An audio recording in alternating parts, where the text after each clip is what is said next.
Welcome back to the Voodoo podcast. It is March, and this year is moving by fast already. We are past the Valentine's Day haunts, the St. Patrick's Day haunts, and even Trans World East Coast Haunters Convention is coming up. And with that brings the Easter haunts, halfway to Halloween, Summerween, and MHC are all on the horizon. Although before we jump into all of that, I have a super creative and innovative guest joining me on the podcast today. She has one of the best home haunts and also one of the most hidden and somewhat obscure haunts. But she is a proud Chicago haunt builder, and I consider her to be a haunt neighbor as she is just up the road from me in Roselle. Her haunt is called Dead End Cemetery. Please welcome to the Voodoo Podcast, Sherry Essany. Hi, I'm glad to be here. Yeah, yeah. How have you been doing? I know it's been a while since we've talked, and even though we stop by your haunt each year, sometimes you're not always out, so it's been even longer since I've gotten a chance to chat with you. Yeah, things are going great. The haunt it's just been so fun to be out there. This last year we had such nice weather that I was out quite a bit, and it's great to be able to talk to the people that come and check it out, and it good feedback. It's just great. This past year was a little hectic though. We were having our house re-sided, all new windows and doors put in during setup. Oh, Um, wow. so it was very, very stressful.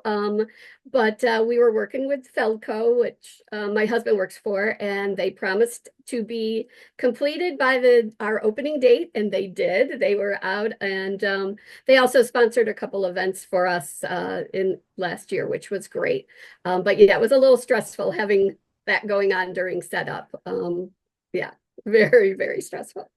Despite your husband working for them, was that kind of an odd request for them? Like, hey, can you guys be out by Halloween? Because we do this whole Yes. thing.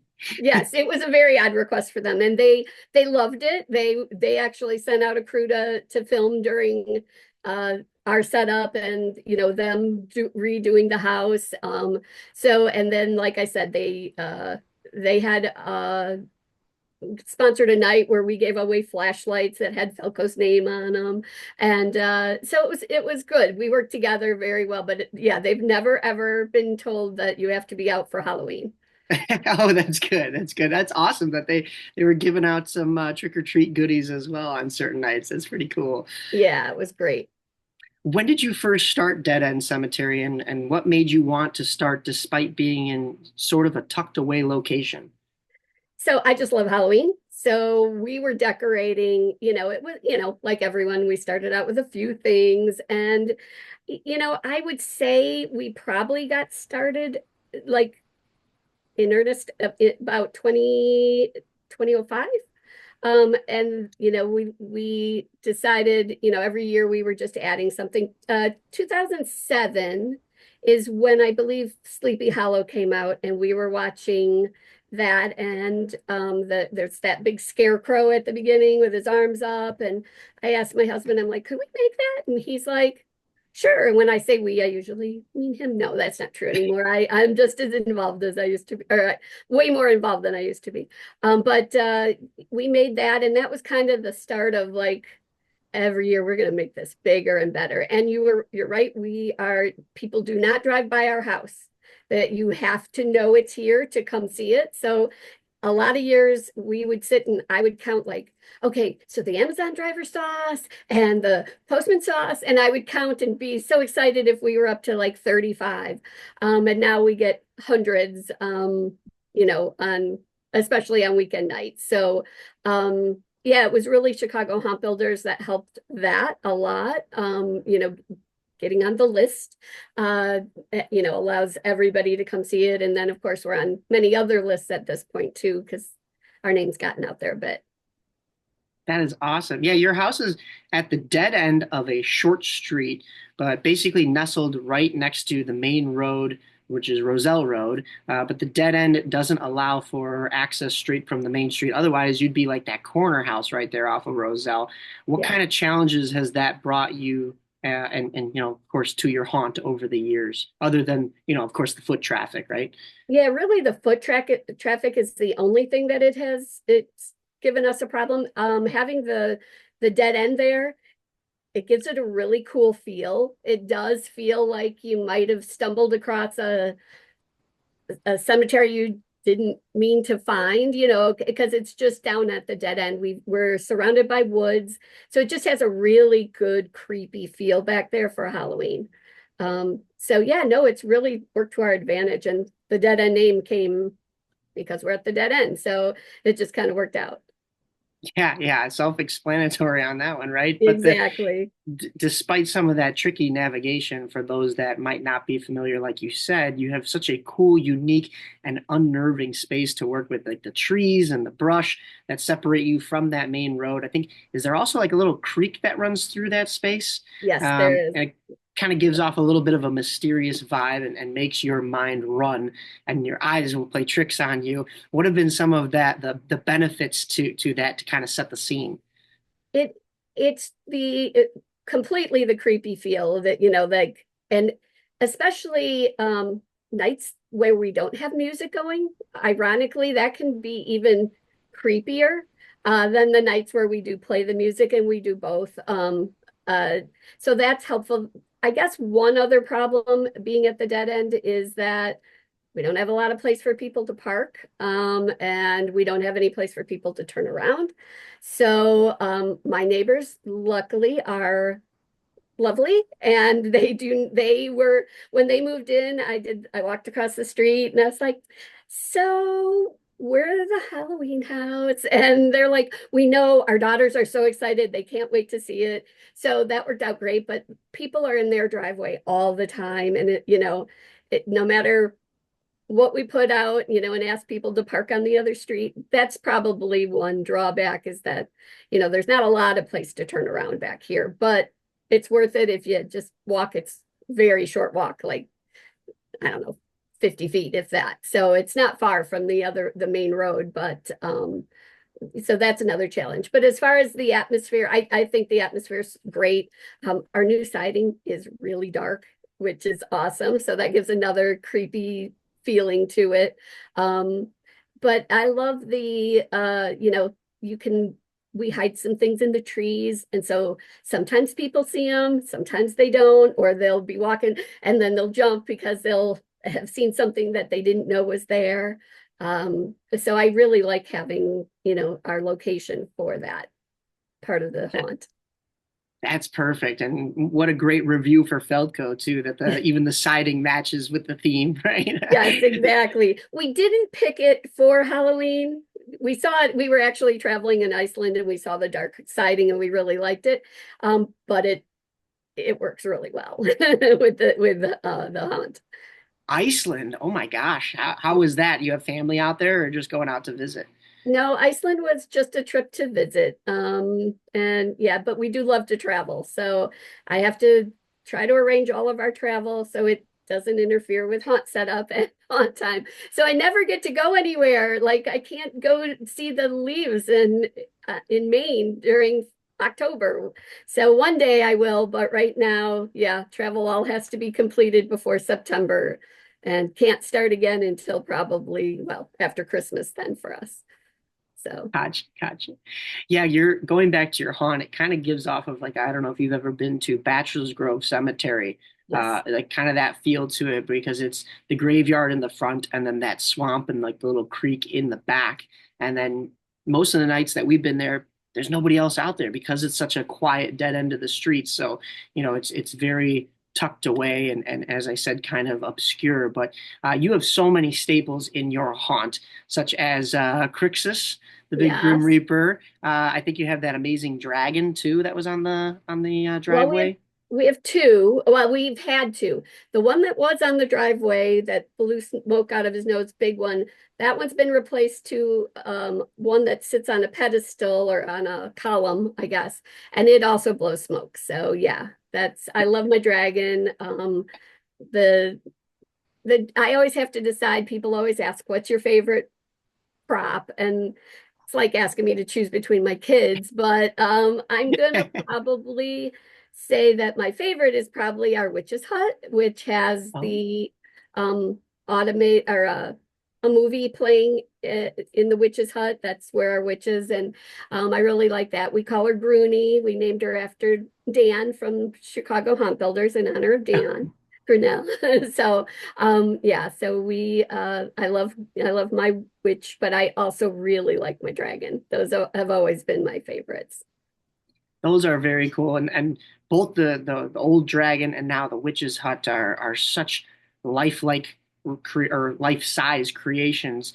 Where are you storing all of it? The classic haunter's question. Exactly. So, probably, I don't know now, 10 years ago or so, we had to have a new garage built. So we made that extra tall, extra long, extra big. And so most everything goes up on top, of the garage. I say most everything, but these days, every year, it seems like a few more are staying down and aren't making it up there. And we also have a shed in the back that for things that can come apart, like our big hearse, which is one of our staples that is also very well known. It's huge, but we made that so we can unscrew it every year, and so it comes down in pieces, and that goes into the shed. So yeah, their storage is, that we're starting to have to say, I don't know if we could do that, because where are we going to put it? We always do it, but we but we, have to give it some thought. Yeah, pretty soon we all get there. It's the I'm sure you're further along than we are, but it's the every single one of your ghouls is in the back of the garage just staring at you throughout the whole rest of the year because you didn't take it down and it's just tucked away. Absolutely. Yeah. Absolutely. We actually hang all of our skeletons on the side of our garage. And our granddaughters love it. They are, they name them, they put princess things on them or whatever. So they're out year round, all of our skeletons. And yeah, they're always staring at us. And then some of the bigger props are in the back. So yeah, we see Halloween year round. Inside, though, we don't. We're not one of those people that does Halloween inside year round. We pretty much keep it to the outside. I used to decorate a lot inside, but the outside's just become so much that we don't even decorate at Halloween inside very much. I get that. Yeah, with us, it gets hectic inside as well too. So even if you tried to decorate, it's going to get knocked all around, and we've got actors running in and out. So who knows if it'll stay on the table by the end of the month. So I get that. Yeah, you want to have the house a little bit more of a house feel when you step inside too. Yes, So I get exactly. that. You were talking about some of those bigger props, and you mentioned the one is the hearse. It's the centerpiece really that the visitors can see as soon as they turn onto that street because it's parked right at that dead end. It's the skeleton drawn hearse. Tell me a little bit more about that and the skeleton horse-drawn hearse, I should say, and tell me a little bit about that and then the history of it being in your haunt. Um, so we had actually, back in the day, I don't go very often anymore, but we were at Spirit Halloween and they had a big hearse. And like I always do, hey, hun, can we make that? And he said, no. Do you know how big that is? There's no way we're going to make that. And I'm like, but it would look cool. It would be great at the end of the street. That will draw people down because of where we're at. I wanted anybody that would see it, that it would bring people in. And he said no. And we do have a hearse, as you can tell. So yeah, it was just, we decided we were going to make it ourselves. Theirs was like $2,500 or something crazy. So we just got all the pieces and put it together and designed it the way we wanted it. And the front where the skeleton hearse driver sits, we call him Willie. He that was a piece off of our old swing set. So we just find different pieces. We keep a lot of garbage pieces, and they always work out great in the hunt. So yeah, but that's just been we've had people come by and say they have to have their picture taken in front of it every year. They had, one year somebody told us that their mom always comes and she's going to be so disappointed because she couldn't make it. So they had to take their picture in front of it. And so, yeah, it is kind of what I think people think of the most of our, when they talk about our hunt, it's probably that piece. Well, that's not the biggest piece that you have. You also have the 12-foot skelly on part of your roof. Um, of course, the 12-foot Home Depot skeletons were all the rage, but putting it on your roof, that's another level. That's another step. What is it like to get him up there and, of course, down as well? So it's just my husband and I that set up the whole hunt. We rarely have any help, but we do need help getting the skelly up on the roof. So our son comes and helps put him up on that roof. It's a chore. The biggest thing was, he's up high and you don't want him to blow over. So it was creating a rig to strap him to our fireplace, which is a huge fireplace. So we have to get it wrapped all the way around the fireplace so that he will stay up there. We also got him one of the gigantic spiders that he could walk that's up on the roof too. So those are, yeah, that's fun. But getting him up there, yeah, it's big, but it does have a presence. Yeah, that's for sure. Yeah, it's like a flat roof on the side of is that like a built-on section to your house? Like Yeah, we call it the sunroom, but yeah, it's just got kind of very slanted, so it stays up there really well. We have had no problems. We haven't had him fall over or anything. So the the spider, so Home Depot's had two versions of their big spider, and the yeah. first version is amazing, and that is the one that's in our yard. The second version is the one we put up on the roof um, with the skeleton, and that one didn't hold together quite as well. So I think next year we will have a new spider for him to walk. We call him Awesome. Tiny. We do have names for all of our items. All All of our right. Yeah, we have to name them so we can say, hey, should Edith go here? And um, where's Tiny? That kind of stuff. So yeah, we try to name almost everything has a name. That's awesome. Yeah, you don't want Tiny coming crashing down because you'll need a lot more than just new siding and windows, right? Exactly, exactly. And while they do roofing as well, we don't need them to come back anytime soon. No, no, that's for sure. You also have a number of Chicago haunt builder builds in your yard. We've heard it several times on this podcast, and I have still yet to make it out to one, although I do have a couple of haunt builders props myself. But how beneficial is it being a Chicago haunt builder and especially getting a chance to partake in some of those builds?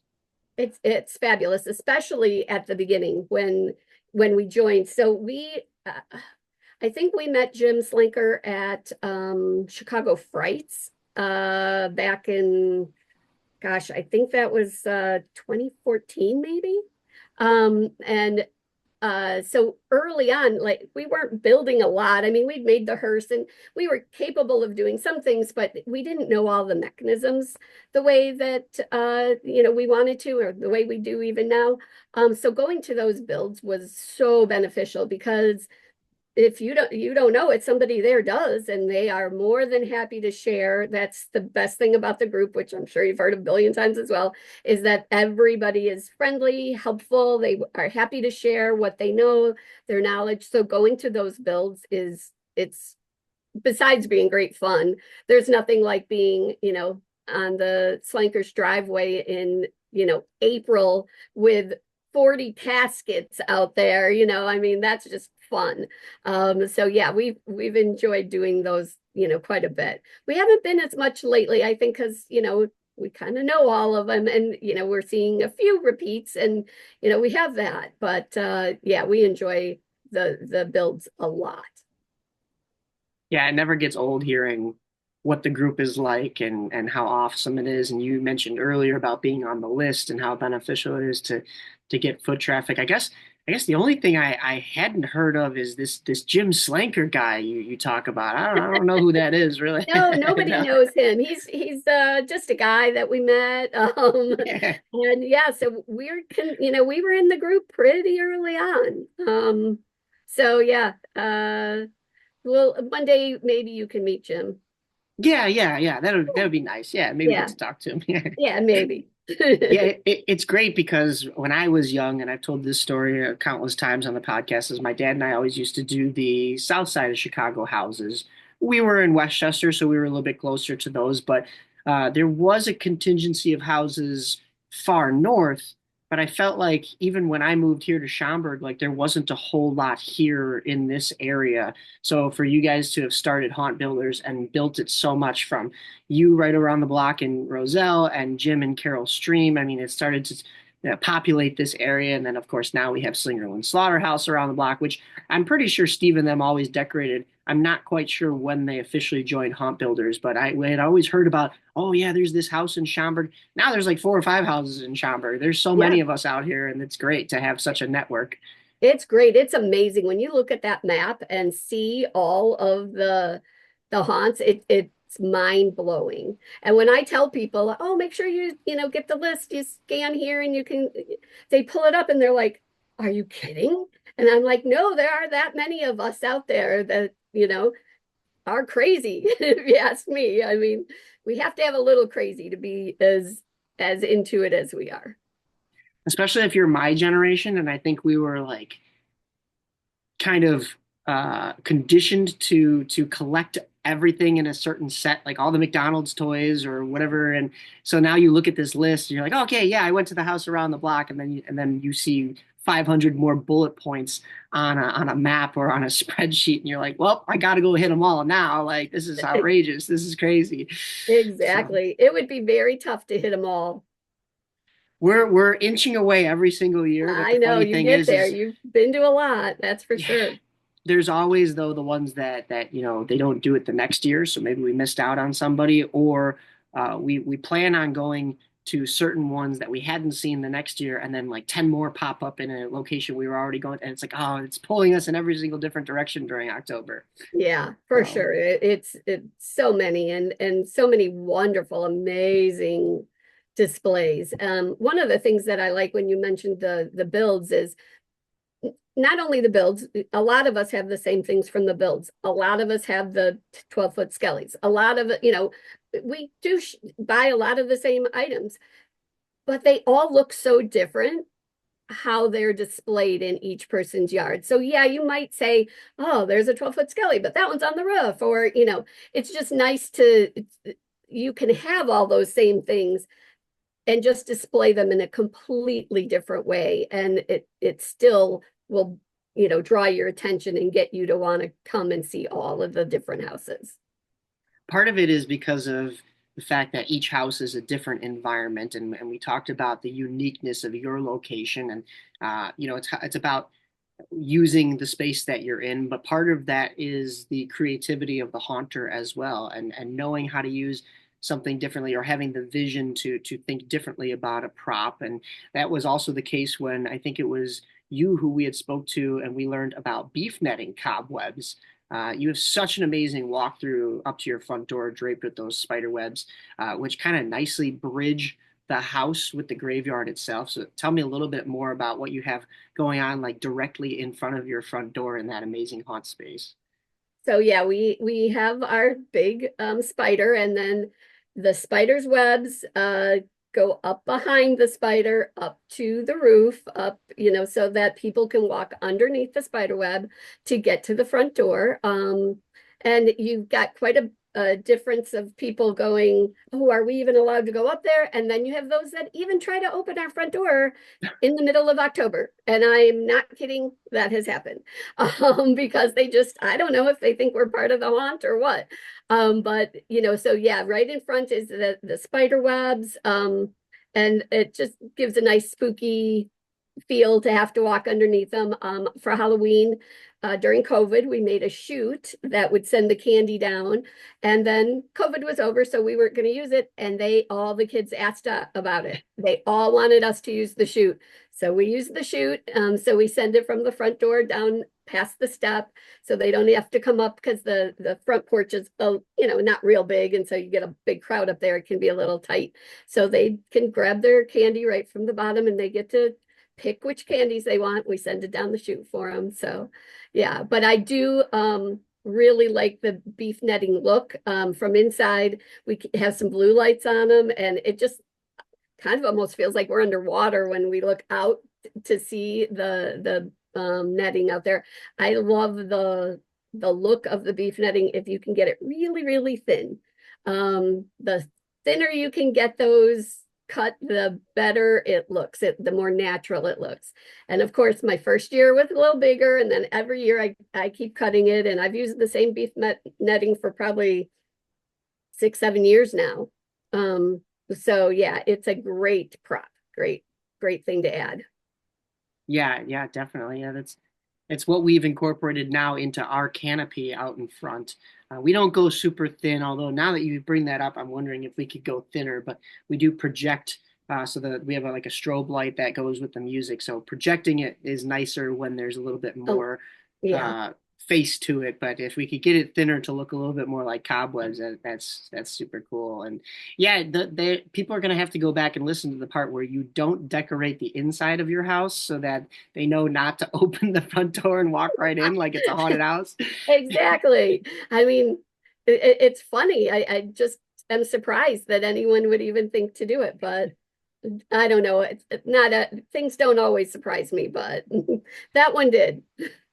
That's like all of those rules that you see like a sign for something that say like I'll when I was a kid, I had bought a pair of shin guards for soccer that in the package it said do not put in the microwave, and you're sitting there going, what? Why would you ever put these in the microwave? Well, somebody somewhere has done that, so then they had to write it Exactly. in there. So you're gonna have to put a sign: don't open the front door. Actually, I'm don't come inside. probably going to make something creepy that will say stay out. We've added a fence to keep people out of the yard, and we've, changed the way it's set up so it really keeps people out, because the slightest little bit seems to be an invitation to some people to go ahead and our big fear is that, we have cords and, electrical cords running everywhere. I just don't want somebody to trip and get hurt.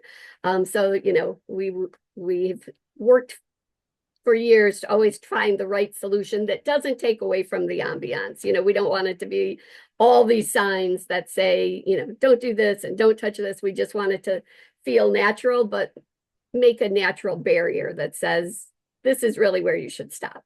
I thought the front door did that, but apparently not. So we will work on that. Yeah, extra siding from Felco on the door to make I sure it like stays it. closed. That's Yeah. what we'll have to do. Yeah. Exactly. Exactly. Well, you used to have an even closer haunt neighbor than us here at Voodoo. Across the Roselle Road that we talked about earlier was Trilogy of Terror. We here at Voodoo took inspiration from their tent setup, but they had three tents in front of their house, and each one had a different theme. And I kind of fell in love with that idea, which was what helped us with our walkthrough. But I know they, you know, kind of stopped doing theirs. Did you ever get a? I think you had told me that you got a chance to speak with them and talk to them as to why they stopped doing theirs. Yeah, I think unfortunately they had trouble with the village, is what I was told. We are unincorporated Roselle. They were in the corporated side of Roselle.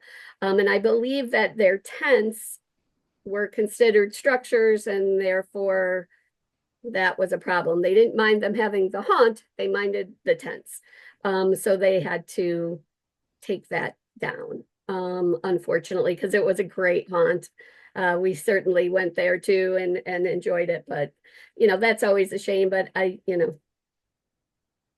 just glad we're in unincorporated because they don't bother us out here. Although we don't have anything that anybody goes into, but we do have the structures like the hearse and Crixus's tomb or whatever. So we do have those built out there, but nobody enters them. Right.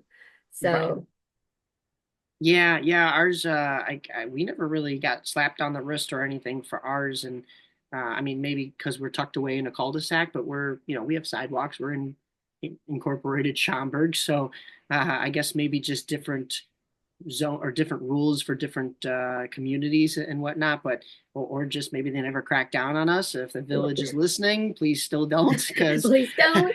Well, we and it we could don't. be that if they did it again, it would be fine, a different person. You never know, it's, or maybe somebody complained. I've heard that as well, that people complained. So that's why I'm very thankful for my neighbors that are wonderful on either side, because they do not complain. They enjoy it. So when the new neighbors moved in, like I said, I went and introduced myself because I was nervous, because that is, you hear those stories all the time about people who have to stop because of a neighbor. And I just was very worried about that. And we got lucky a second time.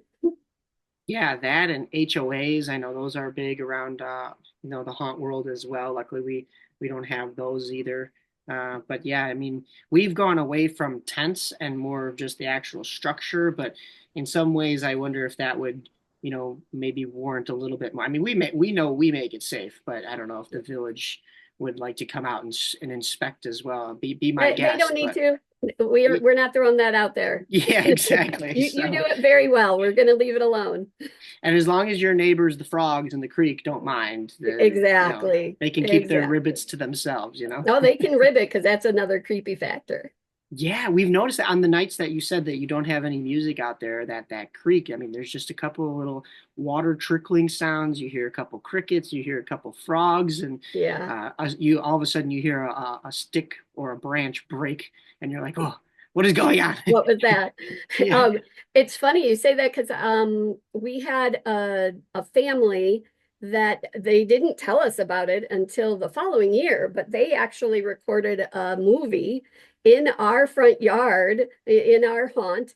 If you look at the movie, they mix it with some of the Slankers haunt of Oh, Canyon Trail. So there's a little bit of them in there as well. But they filmed it, and it's all because it was quiet and spooky, and we didn't have the music on. They put their own music to the movie, but it was really well done. It was really cool, very well done.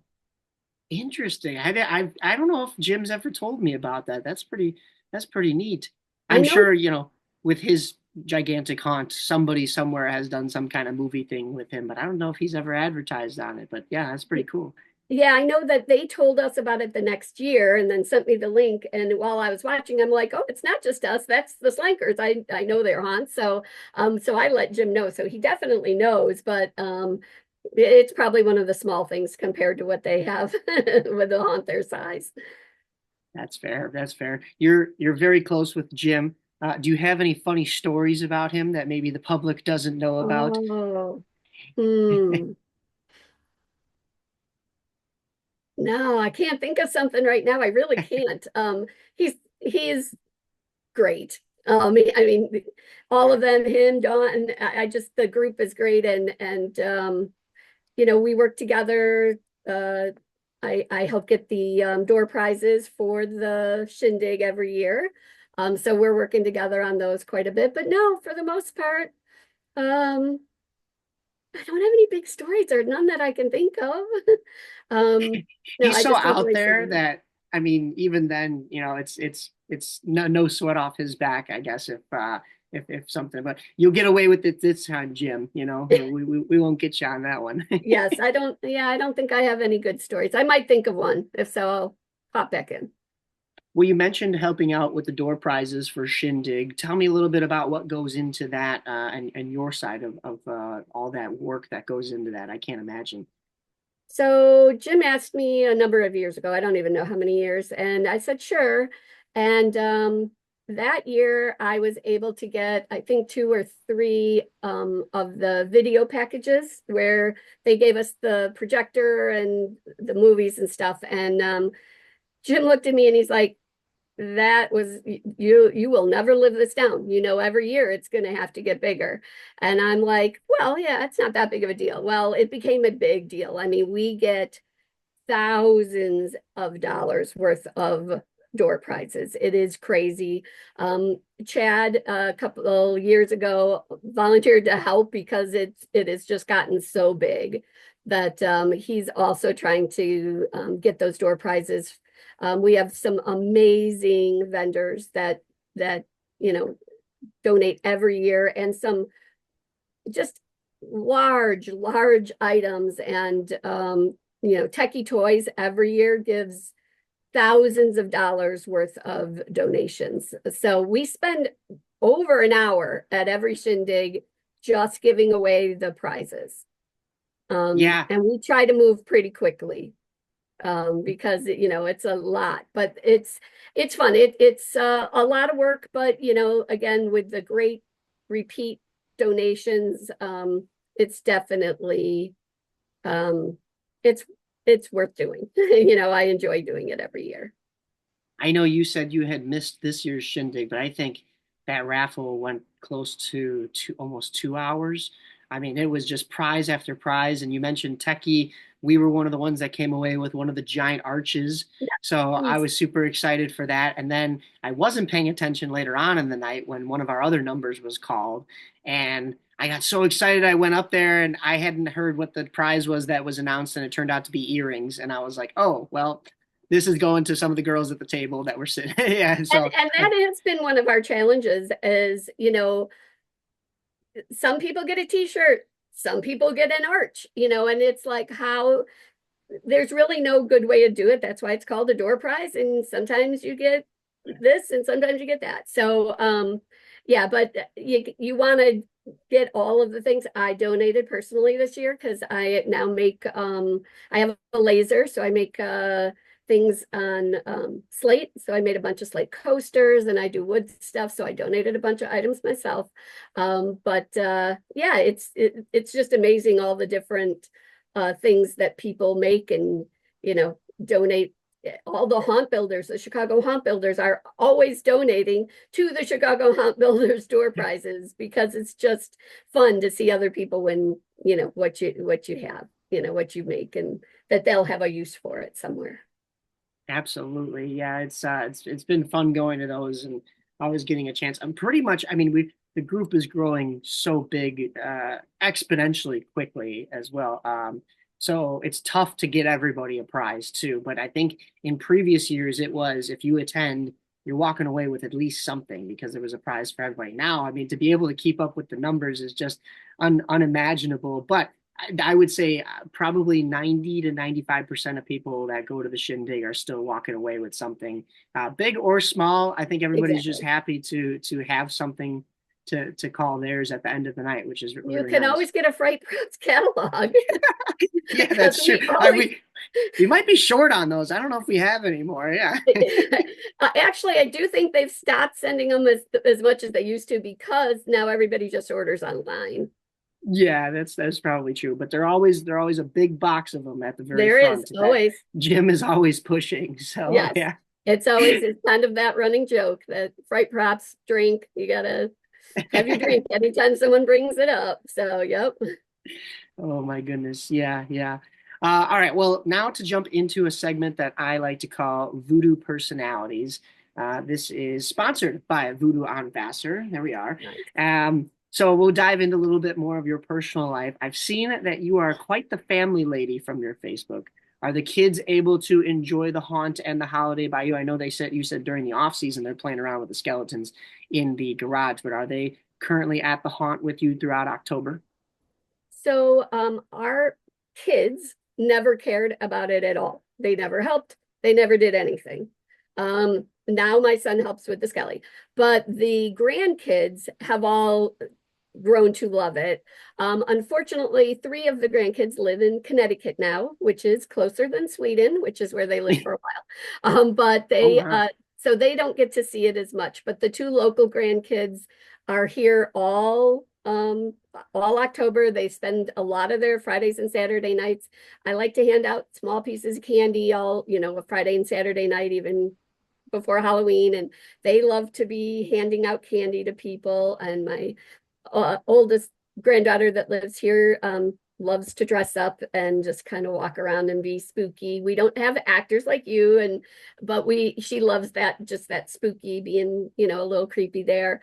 We have a ghost that we fly, and one of our traditions is after the season, when the ghost is down, we fly their stuffed animals There you around go. the yard, and they just think that's super fun. They bring a stuffed animal and watch it fly across our yard. So yeah, so the grandkids definitely enjoy it, and I That's think the kids enjoy it now, being able to view it and bring their friends and tell, you know, or they'll be outside and they'll see somebody and they'll be like, oh, hey, oh, this is my parents' house. And it's like, oh, wow.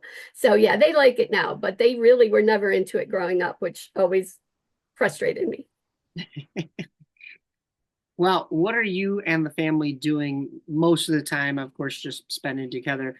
spending time together outside of the holiday? Are they coming over to grandma's house for baking cookies and dinners and stuff like that? Yep, whatever we can.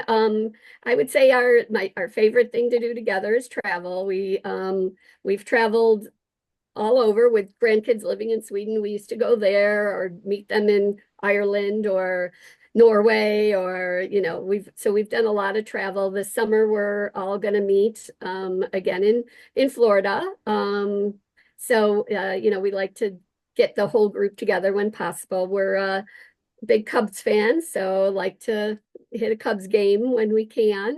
We used to be season ticket holders, but actually the year we must have been, something we didn't talk about, which is we used to have that trailer, the zombie trailer. I don't know if you ever got to see our zombie trailer. No, I don't think I did. Okay, well, our zombie trailer, we were running it the day the Cubs got into the World Series. And it was kind of frustrating because we couldn't watch the games, because we were out running the zombie trailer.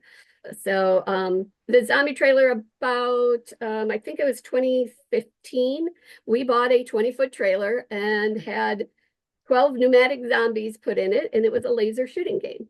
And we would take it to fairs and festivals and brought it to one of our Chicago haunt builders picnics one time. And everybody could just, you shoot at the zombies, and it just got to be a lot because, the weekends and everything. So we sold it right before COVID, not on purpose. Obviously, we didn't know COVID was coming, but I think it was March of 2020 that we ended up getting a buyer for it. So we had it for about 5 years, but so that was fun. But that's something else that the grandkids love doing with us is, being able to just go outside and shoot zombies. It's kind of a interesting thing for a 3 or 4-year-old to say they like to do, but that's how our family runs. So that is awesome. I think I've only had 1 or 2 years where I've worried about my White Sox conflicting with haunt season because they don't typically play baseball in October. So, yeah, I get it. Yeah. Well, you mentioned you started in like 2005. That was when I was still going to see all the haunts as a little kid, but I was not. I was focused on my first year of baseball, and then all of a sudden my team wins. So how do you teach a kid patience, right? So now it's been doldrums ever since then, and we had that one tiny year where I canceled one build with myself and my team because I went to the White Sox. Oh, actually no, because it was a day game. So I think I just pushed the build back to later on in the day. And then sure enough, they got eliminated. And I said, well, that opens up our calendar for the rest of October. Yeah, But no, we it is. don't run into it very often either. I mean, let's face it, we're both Chicago baseball fans. It's Yep, not a yep. big issue, but yeah. Yeah, I mean, either way, I mean, I've always talked about with now myself going into sports broadcasting. I mean, it's such a busy month. Even if your teams like here in Chicago aren't in it, we're still baseball fans, right? So we're still tuning in to see who wins the World Series and watch some incredible skill on display. But then at the same time, hockey season's starting, and then Yes. basketball season's right around the corner. It's like, oh my goodness, like, how am I going to fit in haunt schedule in here as well? So Yeah, yeah, it's you're gonna have crazy. to get severed. And like Yeah. there you go, and have two personalities, and one go to the game and one do the haunt. Yeah, I'm gonna start cloning myself in the back here. We got a cloning machine. Yeah, There you go. yeah. Works perfect. Works perfect. But that's cool that you guys had that zombie trailer, and I never got a chance to see it. That would have been something neat. No inclination to bring that back though, huh? Yeah, probably not. A lot of work. Maybe, yeah, it was a lot of work. I was thinking maybe when for retirement, but now I'm doing the laser stuff and that's going really well. And so I'm really enjoying making all sorts of things. Last year, one of those nights Felco was out here. I put out some of the stuff I make on the laser, and it was surprised at how quick, that went. People really love the holiday. My bestseller is still my coasters of Jack Skellington. Oh, Um, nice. those are the best sellers that I have because everybody loves that haunt feel, and that's one that people like year round. So It's such an iconic character too. I mean, it goes hand in hand with everything Absolutely. Halloween. And of course, for your demographic, you probably have a lot of families coming through, and their kids probably love Jack Skellington and the movies and stuff. So yeah, that's pretty cool. The laser stuff is its own work in and of itself. So that's a neat addition. But I've Yeah. seen a couple of like the zombie shooting things done here and there. Even our co-host on the podcast, Matt Nossett, he had like this big blow up, like 20 foot, and you could like, I think he did it with like Nerf guns, but you could go in and shoot the live actors or the zombies or whatever. That was such a hassle. He was like, I only am doing it on Halloween, or like if Halloween fell on a weekend, maybe like the Friday, Saturday. So it's a lot of extra work.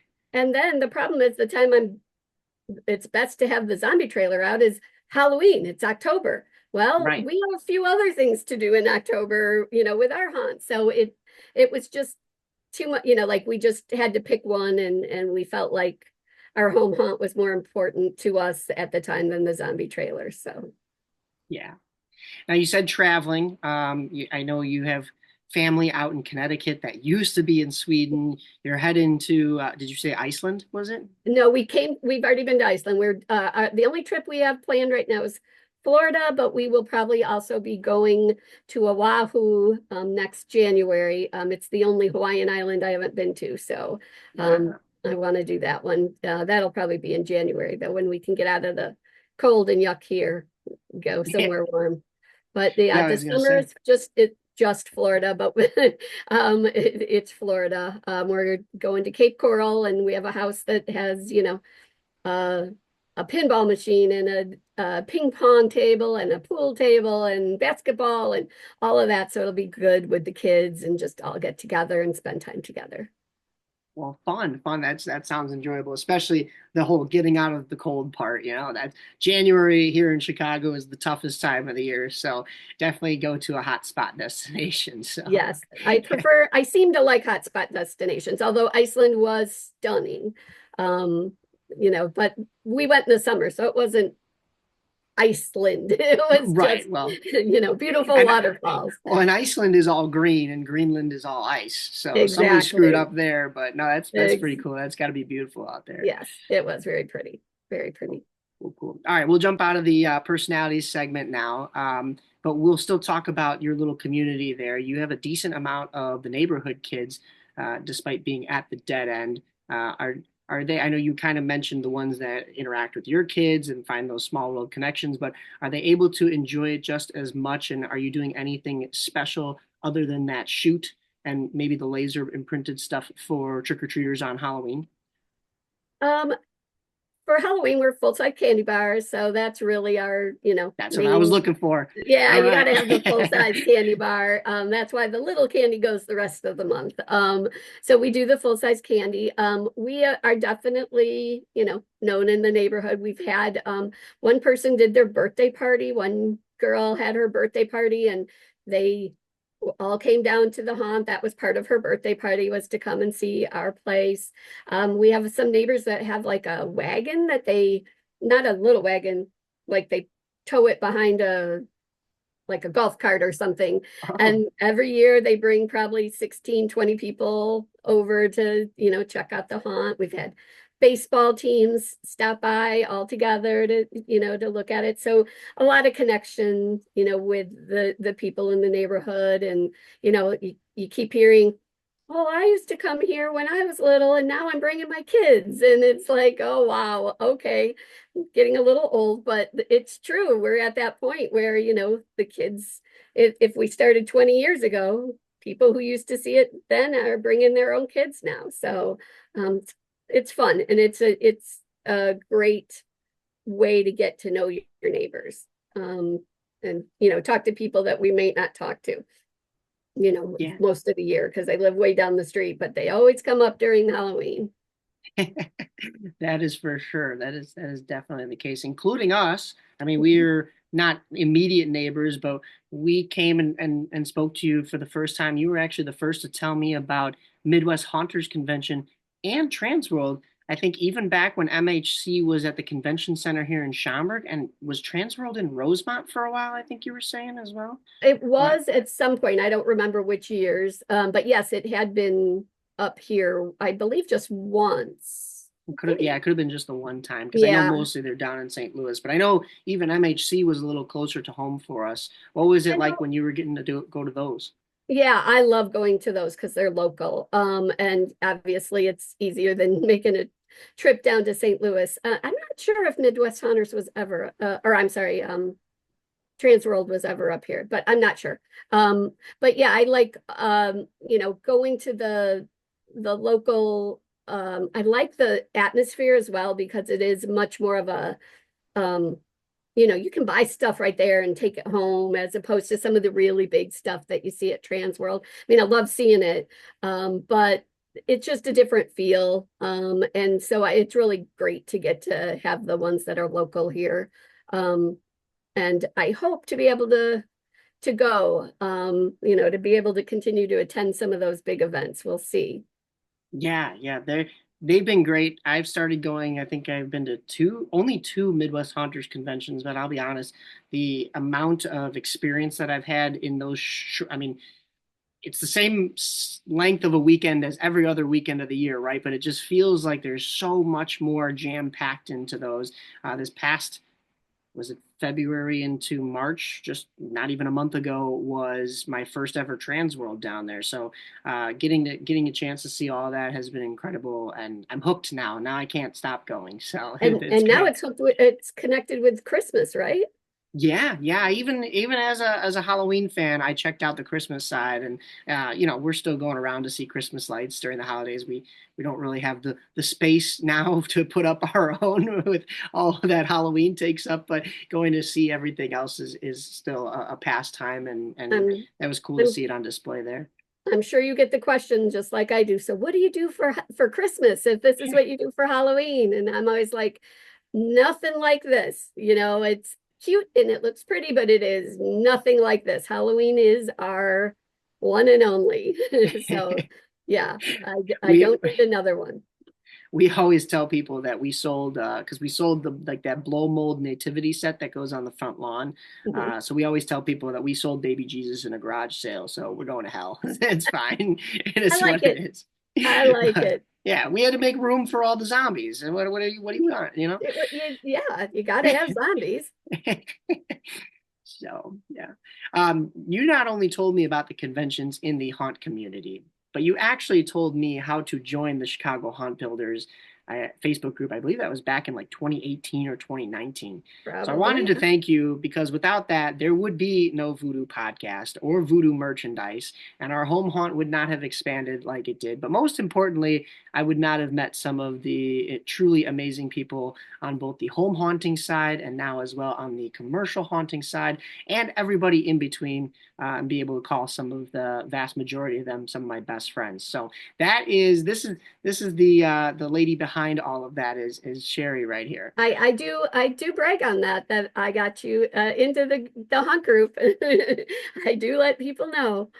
So Yeah. yeah, obviously, it's a perfect fit, and um, not everybody. I mean, we're getting much bigger, and so people are really starting to understand Chicago Haunt Builders. There's certainly still those that think. To be honest, I've had several people that think Chicago Haunt Builders comes out and decorates our house. Oh, And they're very surprised to hear, oh no, we do this. We're just part of that group. But yeah, it's always good to get some real talent like yours into, our group like that. So I brag on it. well, thank you. Well, yeah, thank you again as well for letting us in and giving us the 411. And it's funny. I've never thought about it that way, but we do put signs in our yard kind of similarly to like the lawn care signs or the Felco siding Yes. signs where like you plant it in the yard and then your neighbors think, oh well, that company came out and did that work for that house, so I guess they do kind of associate maybe Chicago Haunt Builders with the company that came out and decorated your Yes, house. and But I've had that multiple times, and they're very, very surprised. Oh, so are you in like, do you do movie sets and stuff? I'm like, nope, I have a normal, very boring job. I sell cleaning equipment and nothing fun. So this is my outlet to get my creative side out, and that's why we do it. We both, my husband and I, just we like to get that be creative and make something cool and we're part of people's memories because we really are. And it's just kind of it's a really big thing to talk about and think about is that, people are going to say, you remember that haunted house that house we used to go see every year?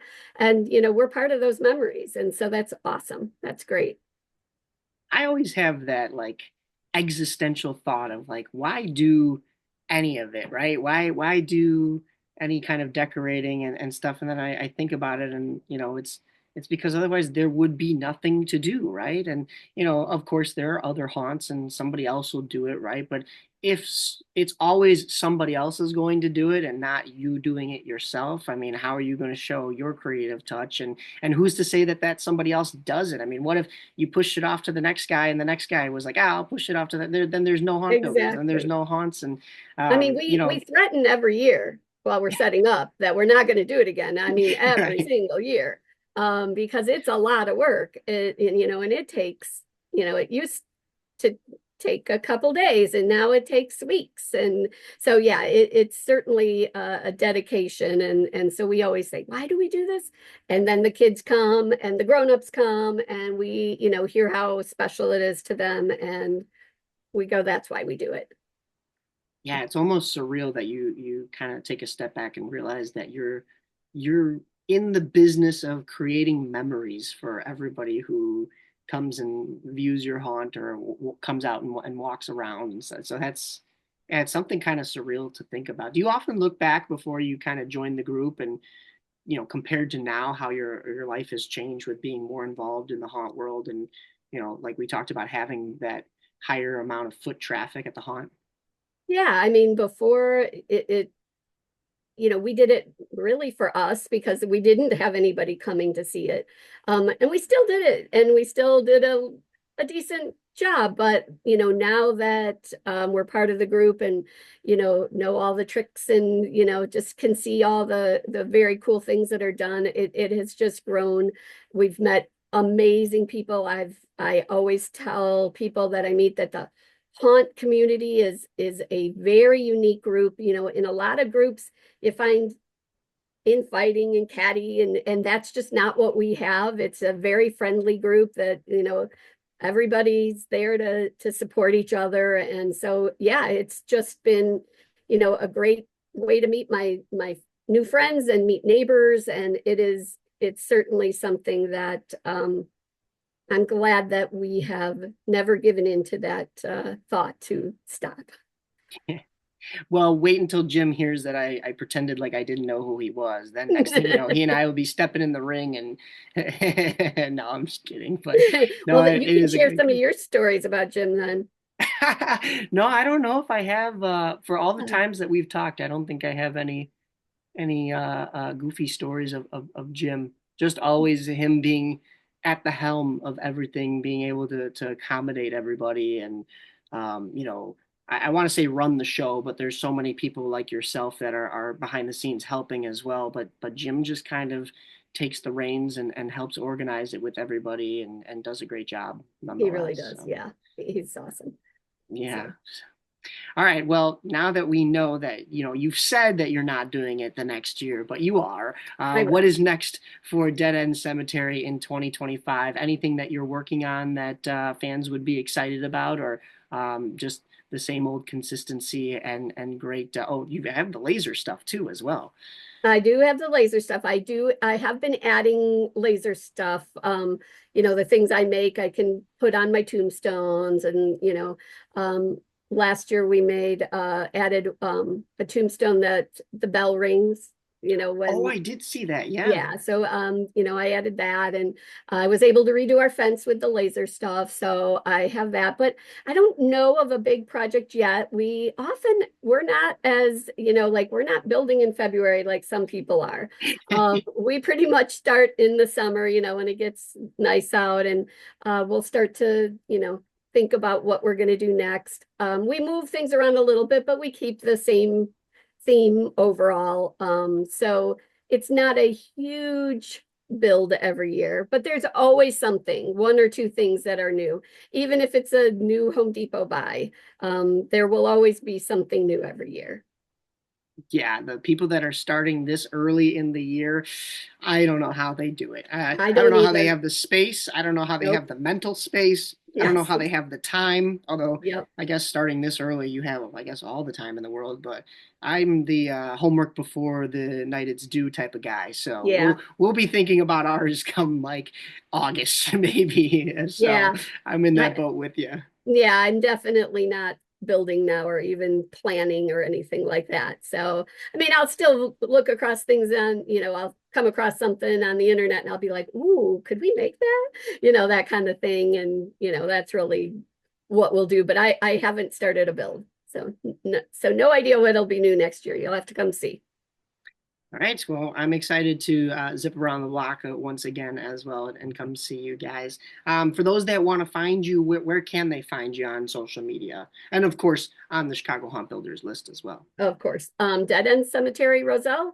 We are on Facebook. So you can find us there. I have a blog, but it's not, I don't, I was really good for a while but I did update it last year. So that is dead-end-cemetery at blogspot.com. And that has some pictures as well as some stories about, how we got into it and you know, uh our plans of, making different things each year. So it's interesting to check out, but Chicago Haunt Builders is going to be the best place to find us every year. And like I said, dead end. So, if you're headed to the dead end, you're going the right direction. Well, awesome, awesome. Sherry, thank you again so much for jumping on. It was a pleasure to finally get you on. Like I said, kind of the author behind all of this, because we wouldn't be at this point if it wasn't for you just being a friend at the end of your driveway that one October night. So Excellent. Well, so glad we met and got you to be part of this wonderful community. absolutely, absolutely. Well, thank you again, and we will see your haunt in October and talk to you soon. Sounds great. Thanks. Talk to you.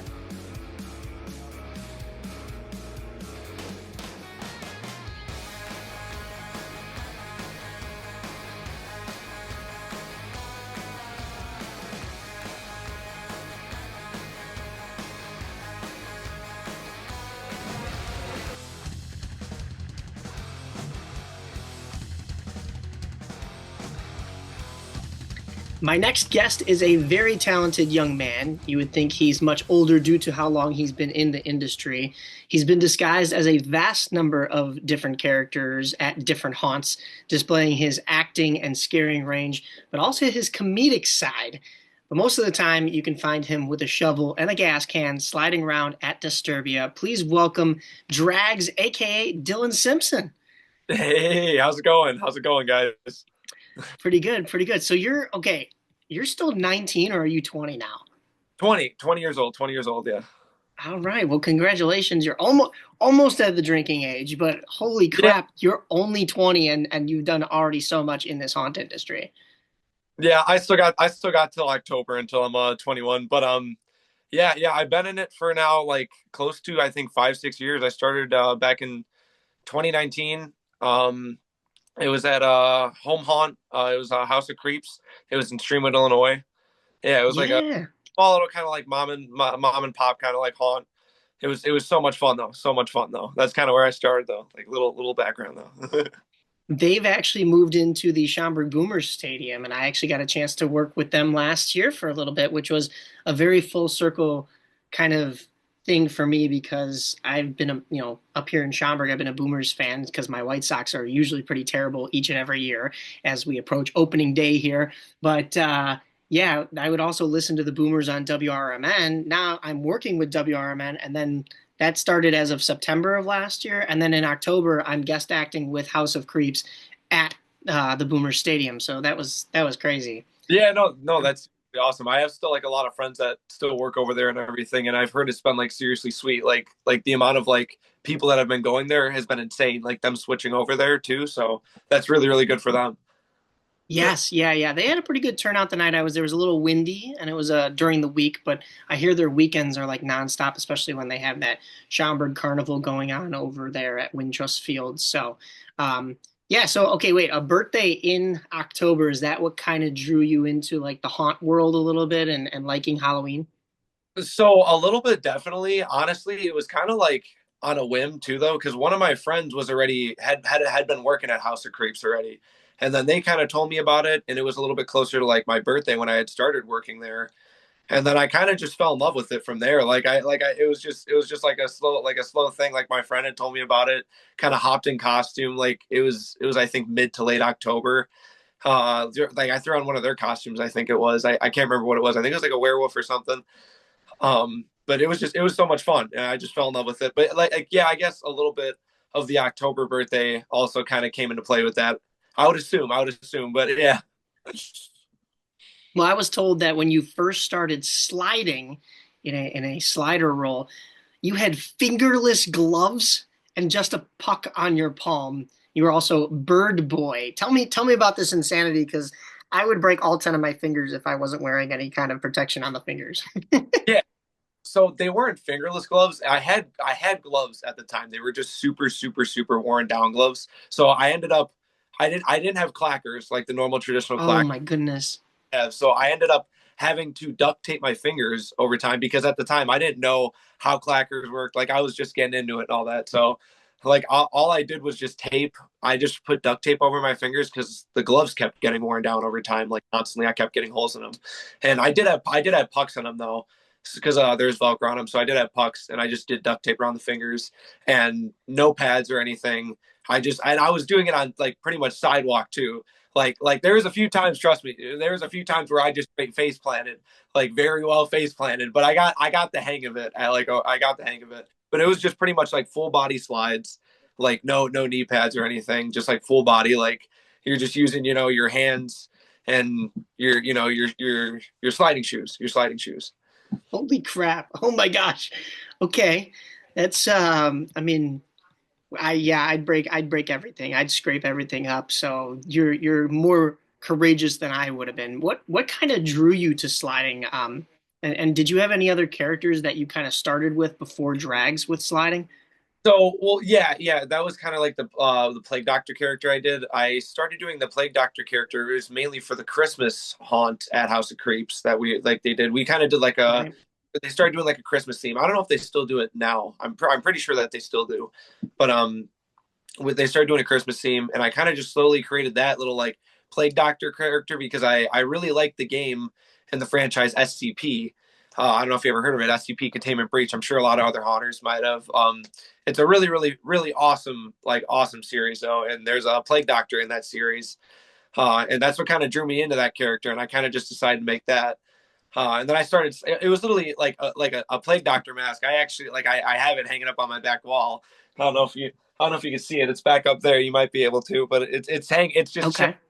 yeah, it's just chilling back there. You can probably barely see it, but I was wearing that in a bathrobe at the time, like just a black bathrobe, like literally, it was super long and everything, and like it still looked intimidating. And then what I did was I took like stuffed, I took shirts, balled them up, and rubber banded them, and then because I didn't have any like shoulder pads at the time because the character's a little bit more like bulky, like he's got like more like of a hunch and like shoulder pads. So I took like a bunch of t-shirts, rolled them up, balled them up, rubber banded them, and stuffed them into the shoulders of the bathrobe. So it looked like huge, like super super bulky. It looked so funny. It looked so funny though. That's awesome though. Yeah, no, they did stop doing their Christmas one, they were telling me. Oh, Because we had on the cast and crew and all the managers from Nightmare Haunted House, as well as Adam and his group from Horror on Highland, because they combined to do Silent Night this year. And I was promoting it thinking, wow, this is the first time a home haunt has done a Christmas haunted house.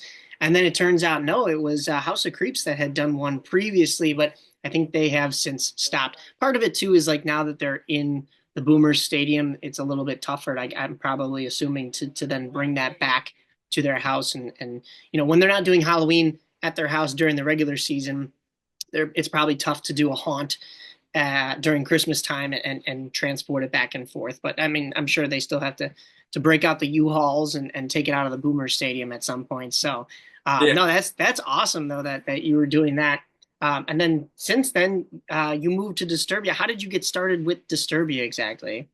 So honestly, it was pretty funny. So Chains and a few other people had came to guest act and everything at it was at House of Creeps. Like a few people came to guest act. It was Chains, like a few people from Disturbia had came to guest act at House of Creeps, and they had told me about it. And they were like, "Hey, why don't you like come guest act at like Disturbia sometime too, like like for like one of our off season events because they had done off season events for like every single off season, like you know what I mean, St. Patrick's Yeah. Day or Valentine's, like you name it, you know what I mean. So I came over for their St. Patrick's Day event, and I ended up guest acting there, and I kind of just like fell in love with it from there. Like I was like wow, like this is like a really big production and everything, and like it would be really fun to be able to like hop onto something like this, you know what I mean, and get involved and just be able to like do it in a bigger environment and learn from other people, you know. Yeah, no doubt. I mean, sliding at Disturbia too, now that you are a full-blown slider with the pads and everything, is probably one of the biggest draws to the front of the house because of how fun that parking lot is for both the haunt actor and the customer. I've experienced it, but for those that don't realize, what is that playground like, and how aware do you have to be when there are so many sliders out there? I think last year I was out there, we had seven of us. I think there were seven sliders in one night. I was honestly hoping you would mention like a question like that or ask a question like that because like honestly like getting into it originally, like there was just so much ground to cover. Like I realized like how much like room there actually is to move around there instead of just like, you know, going like up and down a street and doing it back at how I was doing it at a home hunt, you know what I mean. But I originally had started inside at Disturbia, so I was inside for like a year and a half or two, I would say, and then I started kind of they like got me into like a breaking position as I got a little bit older when I was like I think 17, 18 years old around. And then from there I got put outside and I realized how much just ground there was to cover and how big the place was. But overall it is very tough, specifically on off-season events when we do have way more like sliders and guest actors from other haunts and everything. But yeah, it is a lot harder whenever there's a lot more like guest actors outside and you have to be very like way more attentive, I'd say, to the guest actors than the guests coming through, because the guests coming through are usually just, you know, walking up and down a straight line and going up accordingly, while as your guest actors are bobbing in and out of the lines and everything. So you got to really be attentive and make sure you're not going to, you know, just wham into somebody. So you got to time everything, make sure that you're dropping down at the right time and popping up, because if you don't, you will run into somebody. Like, once again, it's better to run into one of your fellow actors, though, I'd say, than a guest any day, because I mean, it's not good to run into anybody, but like overall, like I would say that. But like during season, it's a bit different because it's only like me, Chains, and maybe like one or two other people out there sliding. So it's a lot more easier to bounce off of each other. Um, like not saying that it isn't like super like it's not super bad when we have a bunch of guest actors. It actually makes it a lot more fun. You just got to be a lot more attentive. But like during season it's not as bad because there's not as many actors out there, so you just it's more watching out for the guests because we have such big crowds at the time during season. Like there's the guest flow through is insane. Like it gets so crazy.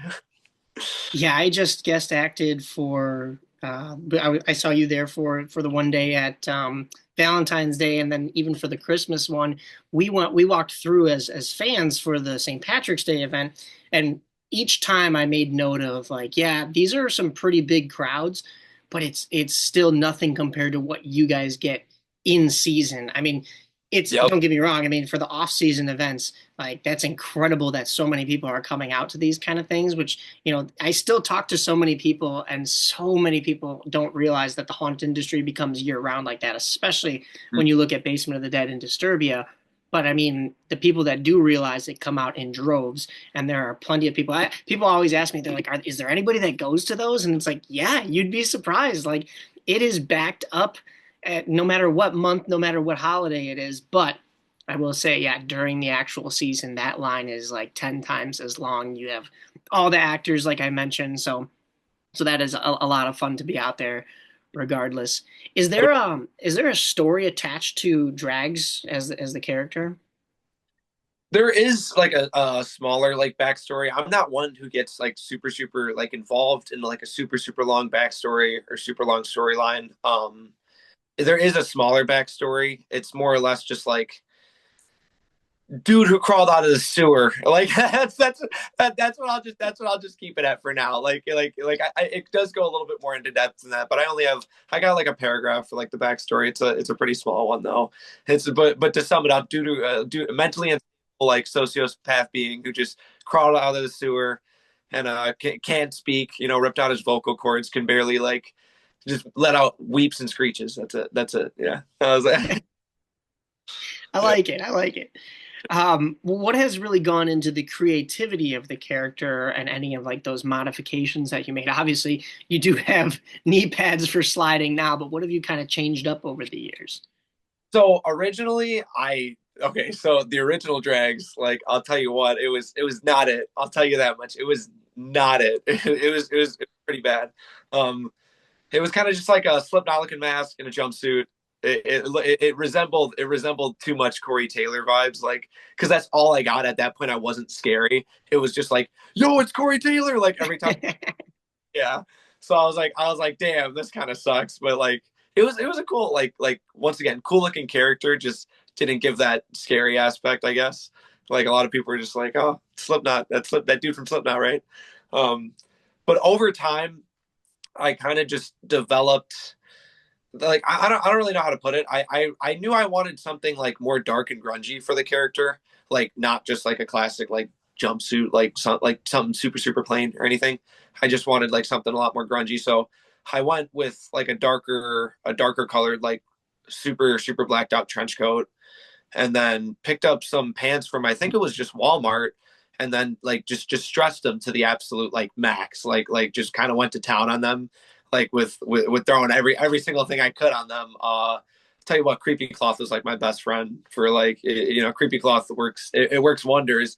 Mix it with some hot glue, throw it on something. It looks disgusting. It does, truthfully. And then if you throw some like paint over that, it's nasty. So, but yeah, I don't really know. It was kind of just throwing bits and pieces together. I knew I just wanted to go like a dark grungy route with him. But the mask was made from Lifeless Creations. I got the mask from Lifeless Creations, so I kind of was looking for what company I wanted to go and like what route I wanted to go with the mask, and that took a lot of time. And I was at Midwest Hunters Convention the past couple of years, and then like it took me some time to debate on what I wanted to get. And then I picked up one of their masks like the second year I was there, I think. And I was like, you know what, this is really fitting the vibe. Like I like this a lot. So I ended up sticking with that. And then I've gotten masks from them like so forth, for the years coming. I just got a new mask actually from them, like I'd say a year or two ago. They gave it to me like completely free of charge. It was awesome because he was like, dude, I have never the owner. He was like PJ Lifeless. Actually, shout out to him. He's awesome. He makes some killer stuff. But he's like, hey, I've never seen somebody wear like one of my masks for as long as you did. And I showed him like how worn like my mask was after like 3 or 4 years. And he's like, I'm gonna make something special for you this Midwest. And he ended up making me like this brand new mask. I got it right here actually. It's got some wear and tear in it because I've already worn it like pretty a lot, but it was pretty Oh much yeah, yeah. yeah, a re-renovation of Drags. So Drags, which originally just like the face itself, it didn't have this like the outline he did with it. So Right.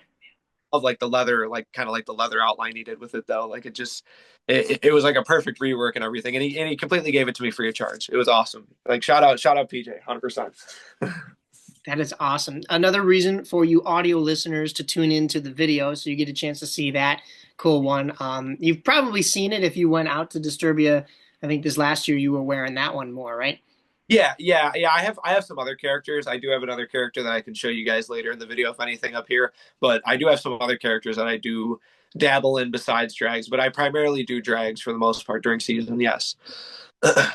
Well, let's dive into actually some of those other characters. So many of your alternate characters that you play have a comical side to them.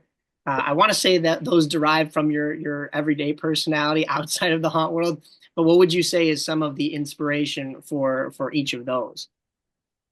Okay, so like I would say Gugu definitely is. So that's like my diaper baby character. It's just pretty much a skin white morph suit.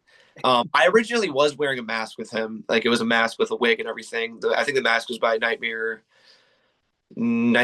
Productions, Nightmare Studios. I can't remember it off the top of my head right now. But I originally was wearing a mask with them, but I decided to stop wearing the mask because people said it was scarier. Because I just had I knitted these kind of like rope strings through the morph suit. I had some help with that. But I knitted them like through the morph suit, and it's just got like these like stringy like stringy kind of rope hair, and it's a goofy character. I wear like a diaper.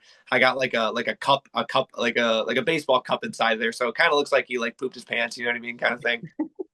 It's just a goofy character all around, and that's just like definitely does rub off a bit of my personality with like I guess the goofy funny side 100% because that character is just like me running around screaming. I'm like my mom and dad left me at the bus stop, like just screaming the stupid like the stupidest stuff. And I got like a bunch of different like I got like a little satchel bag that I rock with him. I also wear him like in a lot of other characters like drags and other stuff, and it's filled with like a broken harmonica that's filled with like food. It's disgusting, but I still use it. It's filled with like little duckies, like little fake maggots. Like it's filled with a whole bunch of different stuff I could run off of bits with. So I got like little baby toys and baby shakers that I'll go up in people's ears and I'll be like, oh, listen to this one. Oh, listen to this, and I'm shaking it in somebody's ears. It's funny. It's funny. It's hilarious. That is awesome. Yeah, I think with was it that same one that you were running around with apple juice at the Christmas haunt? Yeah, yeah. So well, actually, that was Bubby. So that's a teddy bear character that I have in the works. I don't know if you want me to show him yet, if you want me to Yeah, just hold. yeah. I'm Go like, for it if you got them. Yeah. yeah, yeah, for sure, for sure. Let me grab everything over here real quick. I brought some of the stuff up. So I'll start off with the mask. So Ozo the clown made this Andrew Martingello. I don't know if I said his last name right, but so sorry Yeah. Andy if this and I mispronounced your last name, but I love you. Um, but so this is the mask for him. It's just distorted, corrupted looking bear. It's a masterpiece, though. And Andy had totally hooked me up with this, gave me a killer price on it. He makes amazing masks, so shout out to him. Um, but I just love like it caught my eye. I think I got this at it was my first Trans World. It was like a year or two, and it caught my eye.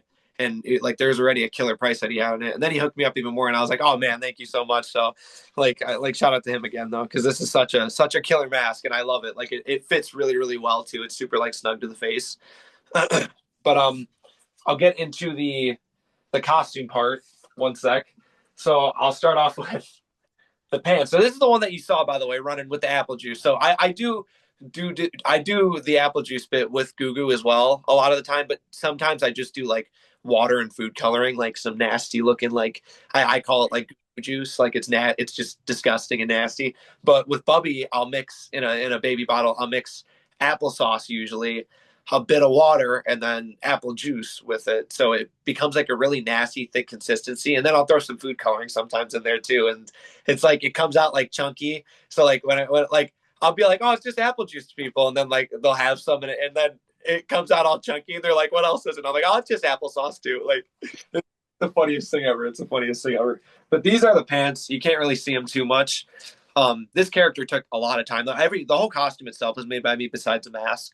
Um, but all these bears, I just went to Goodwill, picked them up. Like they were like 80, 90 cents a piece type thing. Like I just was able to pick them all up and everything.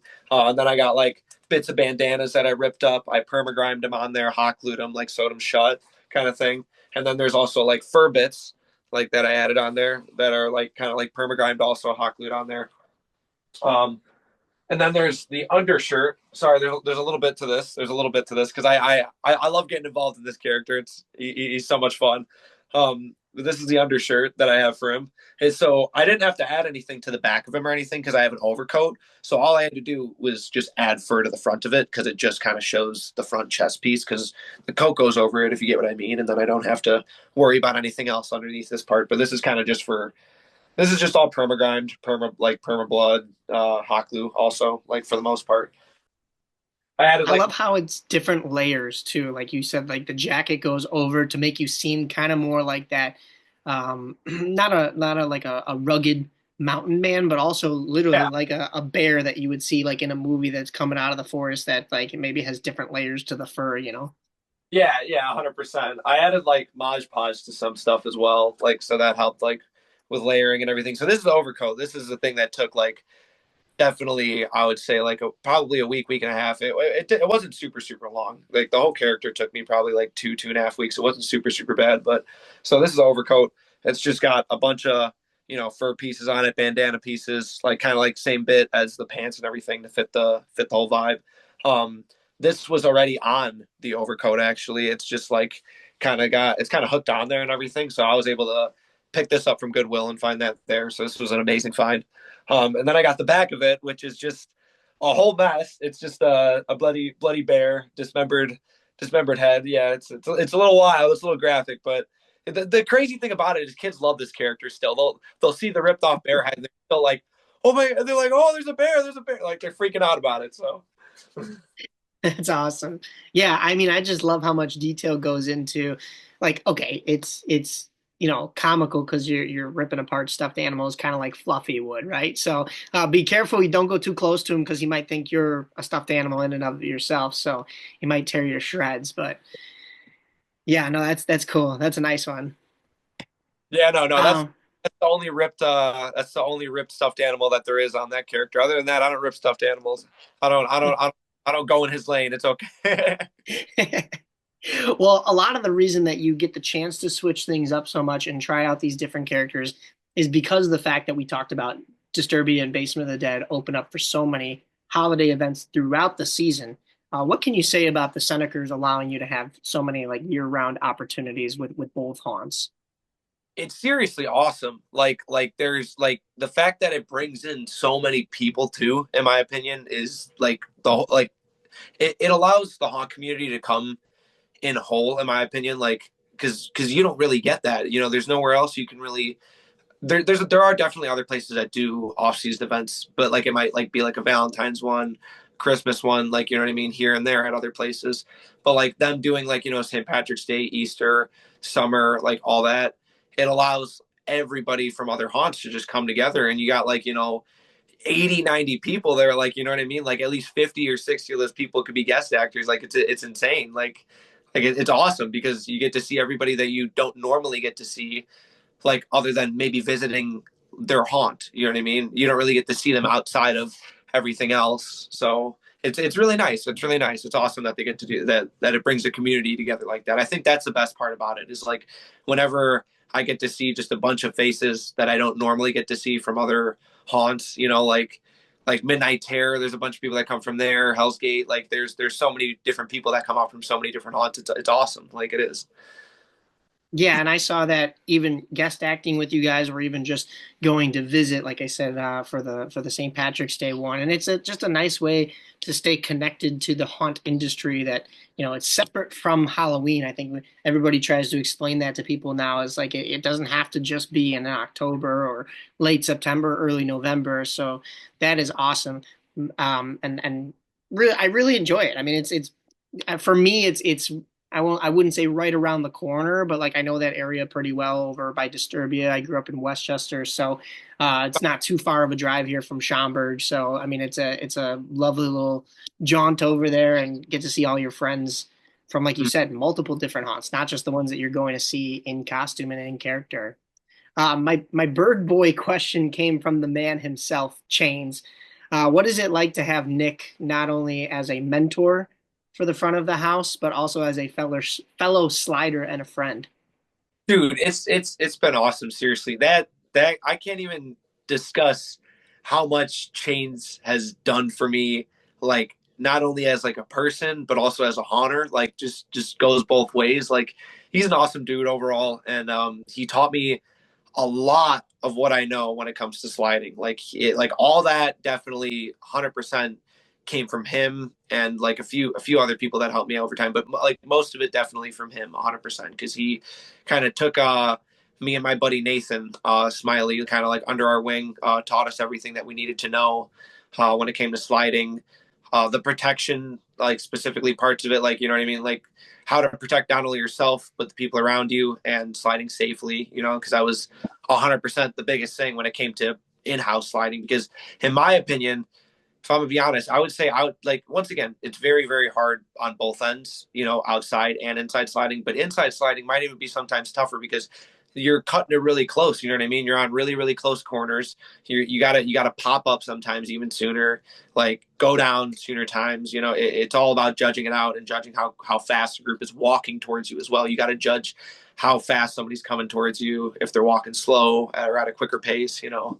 So 100%, he taught me and my buddy though all that. Like he's an amazing person overall, not like also as a mentor as well. 100%, he has handled so many situations outside that I can't even express. Like he's an amazing guy though, amazing guy overall.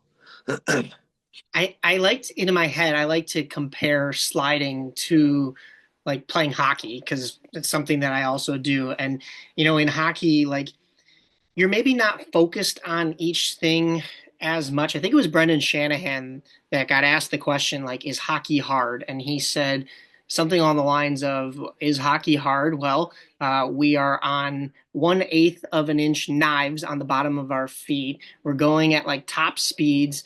It's played on a hard surface. We're hitting each other, but at the same time, we have to have like the focus and awareness of like a brain surgeon to be able to like Yep. use our hands and all that kind of stuff.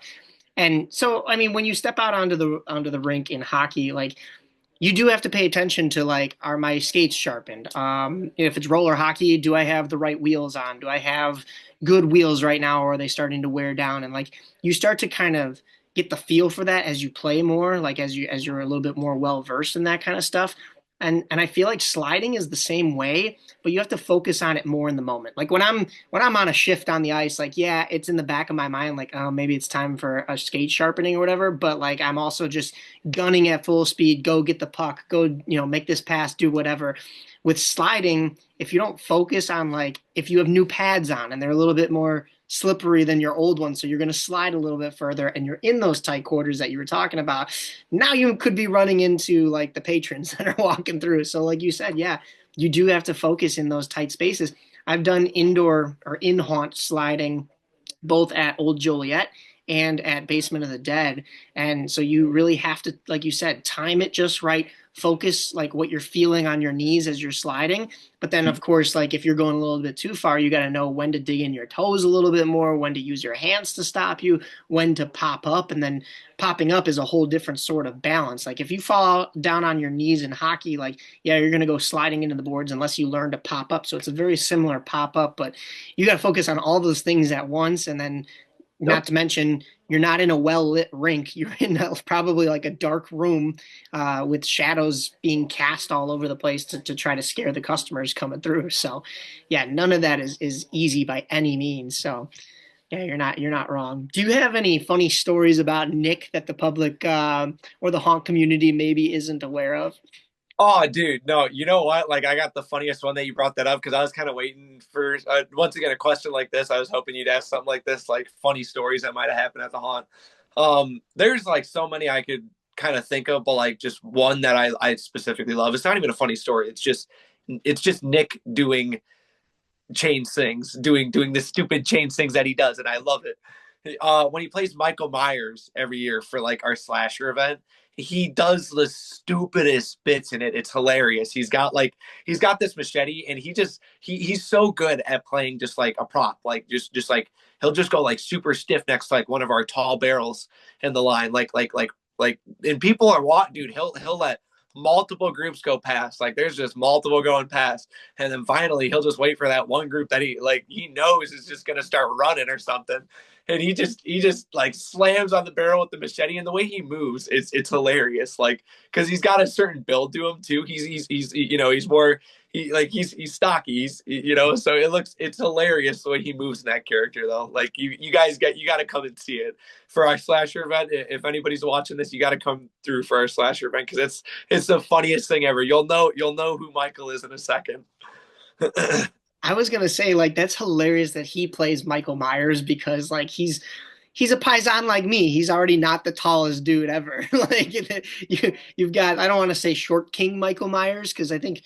think he's still taller than me or at least same height. We might be same height, or maybe he's a little bit shorter Yeah. than me. I don't know. He's like right here, like right at my height, basically. But like to like be dressed up as Michael Myers, and like you said, he's a little bit of the bigger build, a little stockier. Like even his brother Anthony might be a better build to fit a Michael Myers, but changes movements, like you said. Yeah, Nick's movements are just probably fit that character. That's hilarious. Dude, I don't know if you've actually like came and seen him play that character. I don't know if you've. I'm pretty sure. I don't know if you've been there for our slasher event, or not. But it's so hilarious. If you haven't, you got to come and see it. Like just even act with him, like when he's in that character, because it is hilarious. Like it never fails to disappoint. Like every year I've seen him play that character. I think that's hands down like the happiest I see him like in a character is just playing like traditional Michael Myers. Like he has the time of his life in that character. It's so funny. I don't think I've been to the slasher night at Disturbia. I know we went to a special slasher night that was in January at Basement of the Dead. And there was a Michael Myers, or was it a Jason? There was either a Michael Myers or a Jason that like followed us through like a number of rooms to the point where I was like, is this going to be a Hellfest situation where like this guy doesn't actually work here? Like, because I mean, he followed us for a good bit, and I was like, all right, now like, but like that's really good. Like you make even like the best of customers, like the most um, seasoned of customers, like myself. And some of my friends that do voodoo with us, we were even a little nervous and on edge. So I don't think I've seen Nick in that unless we did see him at that. It was January of 2022 or 23 that was at whatever the Friday the 13th ended up happening in January, Yeah. and it was at Basement of the Dead. Hmm. Yeah, he might have been there. Just recently I started doing Art the Clown for like I think our slasher events. I think I've only done it this past year, but it's been super fun. I got some like content like on my Instagram of him on there. It was so fun, so much fun playing him though and getting to play him. Like it was so goofy. Like I got some really really funny videos of him in there. But yeah. We had like three Art the Clowns out there. I think it was for the Christmas event. So I don't think it was you, unless maybe one of those nights. But yeah, because you were dressed up as Bubby. But there were like three Art the Clowns out there. But the nice thing was, is each one was like a different variation. So like the first one comes up to you, it's the completely all white, pristine Art the Clown. Then a little while later, maybe what's coming up to you is the one with like the blood splatter on the face, and it's like, okay, so if you didn't realize that there were three walking around, you probably were just like, well, that first that Art the Clown, he just went elsewhere and now he's all bloodied up. So he just went and killed somebody. So, but yeah. Um, so apparently, I've heard that. So you talked about a funny story about Nick or funny instances. I've heard that you are a great locksmith. Locksmith. Going, Go a little bit more in depth. Go a little bit more in depth. this would be going back to MHC of last year, trying to get some kind of a lockbox open in in order to get Jesse's car keys out of there. Oh yeah. No, I totally remember that. Okay. That is hilarious that you mentioned that. That was a whole entire predicament. I think he had like, if I'm correct, Jesse had locked in his lockbox. He had like everything in there, if I'm correct. Like I think it was his car keys, like anything that he needed, pretty much. And this was for I think this was for Transworld or MHC. Wait. When did you say again? I'm trying to remember myself I now. I think he told. Let me double check the text. I think he told me that it was MHC of last year. I was MHC of last year, actually. Yeah. If I'm correct, it should have been MHC of last year. But he locked everything in there, and if I remember correctly, we had like a bunch of like kind of like lock picking stuff, like kind of like stuff to get into his, I don't remember what happened with it. I don't even remember what happened with it, honestly. Like I just remember that I was able to get into it. I just remember that I was able to get into it though. But yeah, it definitely took a bit. It was a funny predicament. It definitely was. Yeah, he was saying last year at MHC, yeah, he locked his keys in the lockbox. Yep. And then you guys eventually had to buy bolt cutters Yeah. just to unlock it, Yeah. just to get into his car. Because I guess it wasn't close enough through that, or the metal of the lockbox wasn't allowing the sensors on his car to recognize that the keys were right there. Yes, yeah, and we originally what I was saying was we originally had like some like lock picking stuff like a screwdriver and some other things, and then I think he had like this his little like a little kid like somebody else that we were with at the time had like a little kit or something for like small little lock picking stuff. I can't remember, but we were trying that originally, and that just wasn't working out. So then Jesse was like what do we resort to and everything, and I think of course we ended up going with bolt cutters if I'm correct, and Jesse got bolt cutters and just had to use bolt cutters to get it open. I honestly bringing that up, that was so random. I couldn't even remember that situation until you brought it up. I was like, that's such a fate memory. I love that though. Blocking that out completely in your mind, you were like, I did never want to remember that day ever again. No, At least it was his stuff and not yours, right? yeah, no, right, no, but it was rough, hands down. That was a rough day. I felt bad for Jesse, 100%. Like having to deal with that, especially since he's from PA, he's from Pennsylvania, so like him having like all of his stuff locked up and all that. It's like oh. Did those skills come in handy with your car this week? I know that you were saying that you had some car issues earlier this week.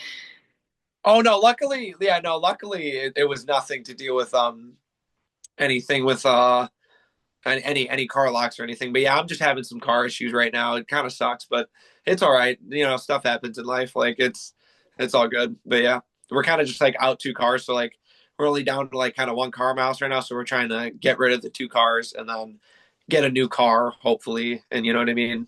Go from there. Gotcha, yeah.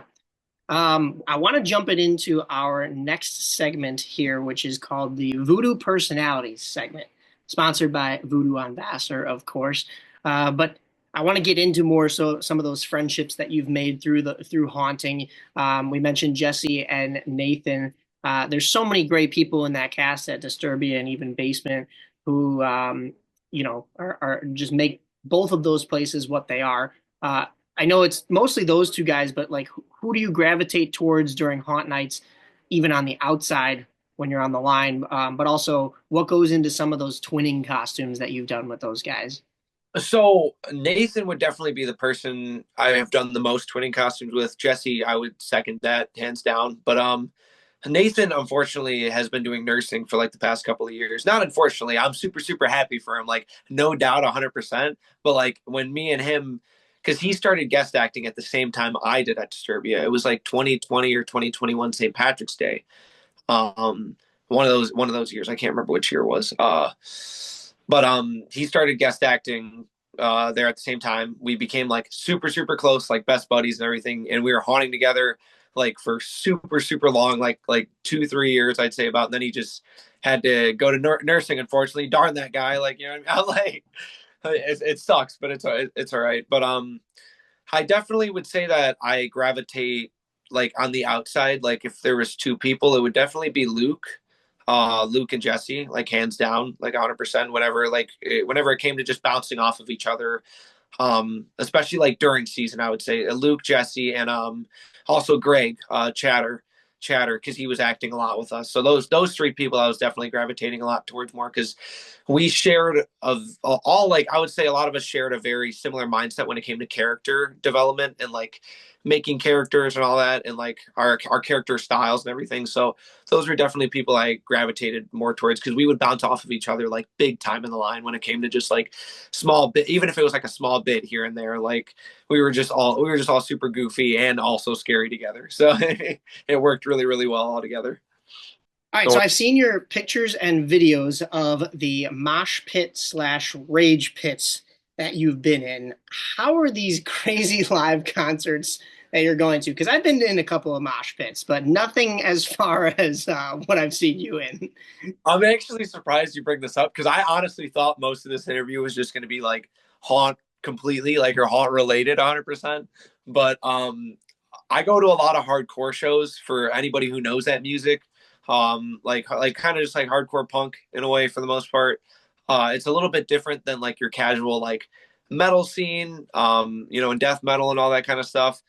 It's what we call fight moshing. Everybody's doing these crazy windmills and like arm spins and spin kicking and everything. It's kind of the way people like we call it throwing down. It's the way people get down to the music and show their appreciation to the music and everything, and also enjoy it because you got to throw down at a hardcore show. Like you got it. You know what I mean? But like it's a little different than the metal scene 100%. Like the metal scene for the most part is like your casual like push pits, like everybody's kind of pushing each other, also doing circle pits, so it's a little bit more tame. While at a hardcore show you got people, what we also call crowd killers, are the people you got to watch out for. People going around the room and literally just going up to every single person they can and just wham it on them. Like it's a little crazy. It's not for like the light heart, I would say. Like you gotta be a little bit more. You just got to be very aware there. It's like sliding. You just got to be very aware and attentive there, because otherwise you might take a punch to the face or a fist to the face or something, or even a boot. People are spin kicking and doing the craziest things. So I love how you related it back to the haunt world. Yeah, that's too perfect. Yeah, we have friends that are in a band called Authentic Pines, and they are a pop punk band. And even in the pop punk scene, like you see like these like metal-esque mosh pits and what's not going on. But like I think if you were to look at that, you'd be like, this is baby food. Like, this is what I'd put in the baby bottle with Bubby compared to like what I'm doing at these hardcore shows. That's crazy. yeah, I mean, But a little bit, but like still, like I can get down with certain kinds of metal 100%, like certain kinds of like deathcore and like stuff like that, like old school screamo and stuff, like I can still get down with that 100%. Like I don't mind that kind of stuff, but I definitely like hardcore 100% in that scene. Like it's a lot of fun. I love the scene, but I got to take you to one of those shows. Seriously, man. I'm gonna bring I'm I'm gonna in. I'm gonna bring you to one. I don't care. You're coming with me. I'll wear my full hockey pads. Don't worry. Yeah, I did. Yeah, I'd recommend it. All right. Well, what would Dylan Simpson be doing if he was not attending one of these concerts or haunting? What else are you doing typically in your free time? So I would say working. I was like I'd be like first off working, because that's what I do majority of the time in my free time, if you want to say it, you know what I mean. I work at a steakhouse, so it's a really really really good gig though. It's been really nice working there. I've been working there for like about 3 years now, I'd say. But yeah, I definitely wouldn't want to leave there, because I don't know anywhere else I can go where I would actually make decent money like that, because the money's really really steady there, because of the business that we get there, which is really really nice. But besides working, I'm also getting a band together. It's a hardcore kind of beat down, punk band. No, not punk, sorry. I'll take the punk back, but it's more hard, just straight hardcore, traditional hardcore, like old school. But it's Practically Ill. So anybody who wants to drop a follow on that or check it out, Practically Ill, practically, and then ILL, just ill, because we're in Illinois, There you go. Yeah, that's awesome. What are you doing in that? Are you singing or are you playing an instrument or so both? I do vocals in that. My buddy Nathan plays bass. He also is in the hot world. Nathan, or Smiley, he goes by Smiley as well. You could find his Instagram. Um, he does bass and vocals as well with me, and then Tommy, my buddy Tommy Bruneman, he's on drums, and then my buddy Patrick on guitar. So I do lead vocals for the band though, as of currently, and then I'm also getting back into drumming as of like 3 or 4 months ago.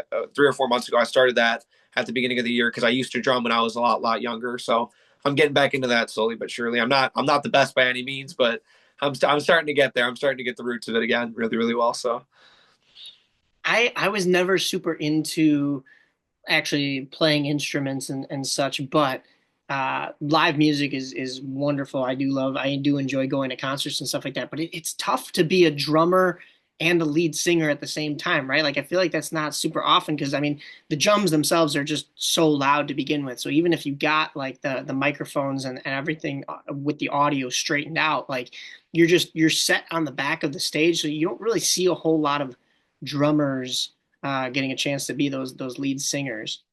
You'd actually be surprised. So like I'm not for our band, I'm not going to be doing drums and lead vocals by any means. I like we have our own drummer and I'm doing lead vocals. But there are a lot of bands in the hardcore scene. There's like two-piece bands, which it's just like a guitarist and drummer pretty much, where the guitarist does vocals as well as the drummer. There's a band that's literally called Two Piece in the hardcore scene. Like the band's just called Two Piece, and they do like hardcore beatdown music. And the drummer does vocals primarily. Like he's primarily on vocals while playing the drums, which is a super hard thing to do because not only do you have to keep on time and keep the flow going between you and the guitarist, but you're also trying to keep your vocals on time and everything just blended all, like everything's got to blend together. So it's tough. It's tough, no doubt. I've tried it already, and it's not something that you can get into at the beginning by any means. It's something that takes a lot of time and practice, 100%. I've always wondered, like in any genre that includes a band playing, whether it's alternative or pop punk or uh, hardcore and all the metal scene. I've always wondered if like the drummer could write a song and write a message in the lyrics and stuff like that, but then has of course the lead vocals, whether that's the lead guitarist or just the vocals, the singer themselves, sing it on behalf of them, and they're just in the back. So the message came from the drummer, but then it's the rest of the band. I mean, as it is, you're all one band, you're all one unit. You're sending out this message. But I've always kind of wondered like who was the true author behind that song, you know? Yeah. Well, honestly, it does come from usually a lot of bands, it varies, but a lot of bands tend to start with guitar riffs half of the time. Like they'll come up with a riff, you know what I mean? And then kind of go from there, then come up with some sort of drum beat, and bass line to kick in with that. So it usually starts from the guitar riff, but drums play the biggest, I would say one of the biggest parts in the band 100% because they're primarily they're the ones who primarily keep the band in time 100% on that count, that 1 2 3 4 count or whatever the count is, you know what I mean? So Yeah, that, and of course it goes along with the beat, of course, too. So yeah, that's super important. yeah. I noticed that you also went to the Bristol Renaissance Fair in your free time. I think that was with Emma Von Zombie and Tom as well. I've never been. What goes into your costume prep with that compared to like what you normally do for the haunt, and what's that experience kind of like? I love these questions that you got. Like, where are you pulling these out from? This is awesome. I seriously love this. I'm not even kidding. Like, I do my research. it's putting a smile on my face like right away. But that was off of a limb, man. Like honestly, that was my first year at the Bristol Renaissance. Like quite frankly, that was literally my first year at the Bristol Renaissance Fair, which is kind of crazy. I hadn't been any prior years. I had always wanted to go prior years. But I had that kilt from a St. Patrick's Day character that I would normally play at Disturbia. And then I had my belt that I usually wear with drags. It's kind of like, do I have it up here actually right now? I might. No, I don't think I do. Yeah, no, unfortunately I don't right now. But it's kind of like a belt that goes around me in a sash. But like there wasn't really too much preparation for it. It was Pirate Weekend, if I'm correct. Okay. But it was with Emma, Tom, and Lorenzo. Lorenzo was there as well, if I'm correct. I think Bruce as well. Bruce Holmes, Lorenzo Skinner, Nathan was there as well. So there was a good group of us, and we were all dressed up in some pretty sick stuff. Like it was pretty awesome. I'm trying to count if there's any more people that I'm forgetting, but if there is, I'm sorry. But those are the people that I remember off the top of my head. But it was so much fun. Like it was a blast. Like my first year there, I got to witness and see so much cool things, see so much cool costumes. Lorenzo had this amazing costume on. It was by man, I'm blanking. I hate that I'm blanking on this too. It was by this amazing company though. And he looked, it was like an undead pirate. It was like top notch. It was like top notch. Like I totally forgot what the company name is, and I hate that I'm forgetting it right now, but it's okay. Straight out of Pirates of the Caribbean, one of Yeah, those what was the first one with Barbossa's crew that was all like undead, you know? Yeah, yeah, exactly. If you were at Midwest, you might have known who it was. I'm trying to Brandy Beast. That's what it was. Brandy Beast. Oh, okay. Yeah, Yeah, yeah. yeah. It was a costume by Brandy Beast. There we go. Like that gives everybody a way better representation of what this costume was. It was a Brandy Beast costume, and everybody knows Brandy Beast costumes are like insane. Like they're not Yeah. like for real. They're top notch. They look absolutely insane. Um, but he was wearing that there, and I felt so bad for him because he like ended up overheating in that Huh. costume. He was only able to wear it for like a certain amount of time because he was like on the verge of passing out. The kid, I felt so bad. So, but it was such a good time though overall. Like it was such a eventful day. Like there's a bunch of shenanigans that we were doing and just being goofy. And I had my bag that I have like for Gugu too. So I was like offering, like I was fake selling everything, and I was like 50 shillings for this fake bag of maggots. And like I put on like the best accent. It was hilarious. Like I had the harmonica and I was just like sitting there in the corner playing it. Like people were like, "What is wrong with it?" Like people are getting pictures with me, and like I was actually like hired on by Ren Fair. It was the funniest thing ever because I just like fit in with it. It was goofy. It was so goofy though. That's nothing different from when you're at the haunt and everybody wants a picture with you on the line. So you're like, yeah, I'm used to it. Yeah. Yeah, yeah. Oh, no, it was hilarious. Like people were like coming up to me because I had the harmonica and everything, and they thought I was like a part of like one of like the boot like one of the places at Ren Fair. And I'm like, no, man, I'm just here. I'm like, no, I'm just here, same as you. I'm like, it was a fun. That's awesome. That's hilarious. Well, okay, so my last question in this Voodoo Personalities segment. You've always got some fans coming to see you at the haunt, whether it's the review teams like Halloween Blast or Haunted House Chicago, or people from your personal life. What is it like when family and friends get a chance to come and visit you? So, well, when it comes to my family, it's my mom and my brother in my family, and my mom won't walk through the haunt, nor will really my brother. They're way too afraid of it. My mom, at least, so she'll walk through it with the lights on, like and no actors inside of it, type thing. Like she, like at least the animatronics could be on and everything, but like she won't walk through it with actors because she just has like panic attacks, can't go through it. But when it comes to like just friends coming through, like you mentioned, friends, review teams, like people that I get to normally see, like even regular guests that I've got to know over the years, like who have like come through and everything, like multiple years. Like there's so many people you'd be surprised who come through for off-scene events just to not only like come and see like me as a person, but just everybody. Like they know everybody on a personal level, and it's really awesome to see that. But it's just it's awesome. Like whenever like friends come through like a haunt team, like a review team, just even other haunters in general when they come through, like it always puts a smile on my face. Like it makes the night so much better because obviously over the time you will get crappy guests. It does happen. Like 100%, you'll get people who will bark in your face nonstop and be like, "What you gonna do about it, boy?" Like they'll get right up in your face and they don't care. Like and you like, all right, whatever. You just walk away. You don't pay any mind to that. Go on to the next set of people. But then those you see people like your friends or other haunters, and it just makes the night so much better because sometimes it gets you like if you're having a rough night, it gives you that little push to just keep on going because sometimes you will have those really rough nights where all the groups are relentless on you and you just you can't get too many scares and it's just people being mean. I was like yeah, just people just being mean, unfortunately. But yeah, I would say like friends, guests, like friends and haunters that come through and all that. It makes the night so much better. It does. Like always keep coming, 100%. Like especially haunters, whenever they have time off of their haunt, I always recommend walking through another haunt. Like 100%. I've done it for all the years prior that I've acted. Like any nights that I've had off. Um, Even for off-season events that I was free, I went and walked through because it's just always fun to go support another haunt and show your appreciation and see people that you don't always get to see, like I said. Yeah, we do a lot of that here with Voodoo. Our group will I mean we're really only open typically 12 days. I think this year we're going to try to do 14, but we're usually only open for about 2 weeks of the season. So all Oh, the rest of that time when we're either still building, we'll be like building during the daytime hours, and then as soon as that sun starts to go down, we're in the car and headed to whatever haunt we're on the list, just so that we can maximize our time at seeing everything as well. But this year we're going to be pulling the Uno reverse card, and during our nights, like our Monday, Tuesday, Wednesdays, any night, of course, is open. But I know for all the professional haunt actors, those are the busy nights. But anybody at any commercial haunts are welcome to come and guest act with Voodoo this year. So I'll be posting the schedule. I'll be reaching out to everybody. I'll be posting about it.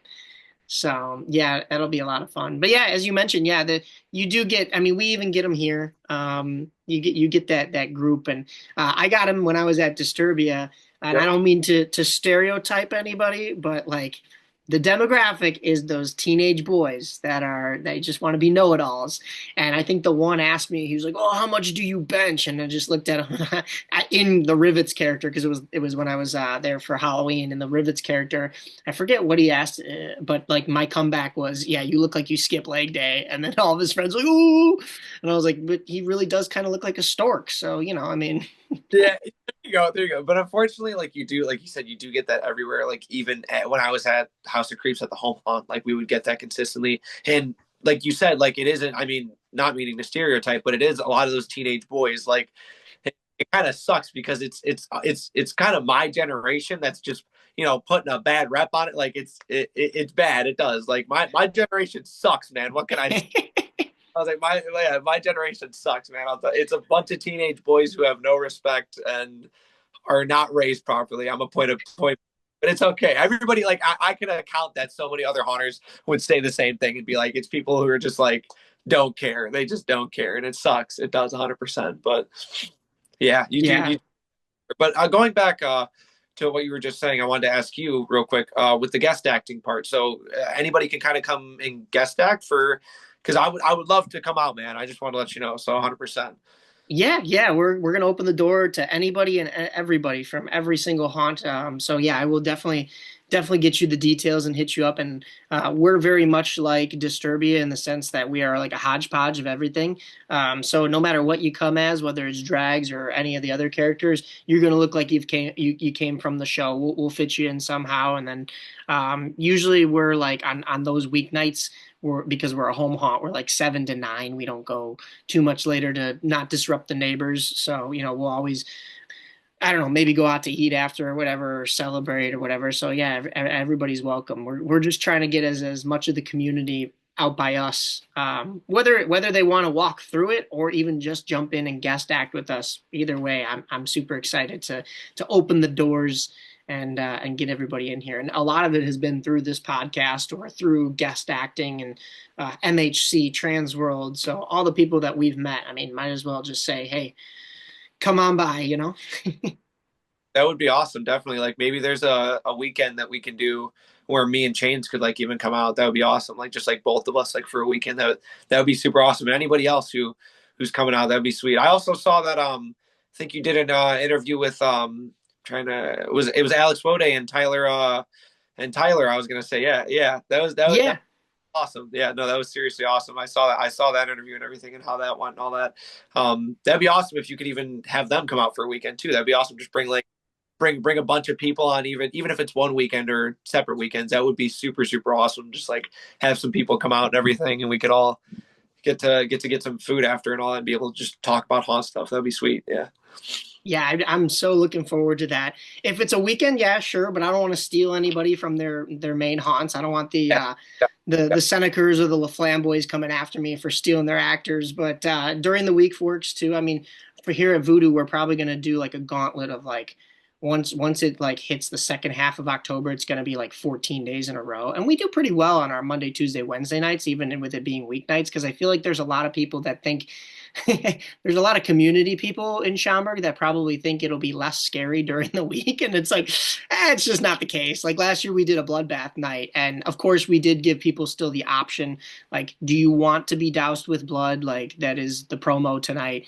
And if they said no, then we'd go easy on them. I wouldn't be dumping a gallon of fake blood on them. But at the same time, it was drizzling that night, so I think most people that pulled up were wet to begin with. So they were like, "Yeah, sure, might as well." So, yeah, we're gonna have some fun with it, and yeah, I'd love to. I mean, Alex and no, Tyler does work over here in Elgin already with Nightmare Forge. So even though they're haunting elsewhere, I mean, they're still pretty local, and hopefully we can get them to come around the block and hang out with us. But yeah, we'll be pulling people from everywhere, man. The home haunters, the pro haunts, like anybody that wants to come out and act with us. Like for the most part, I think yeah, we'll be opening the doors.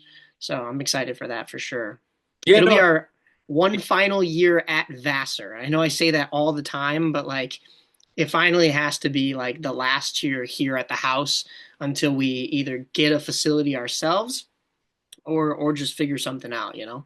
yeah, yeah, 100%, 100%. But I was gonna say, like, definitely, Tyler though, going back to him, even at the Nightmare Forge, man, they've been doing some really, really awesome things. Like, 100%.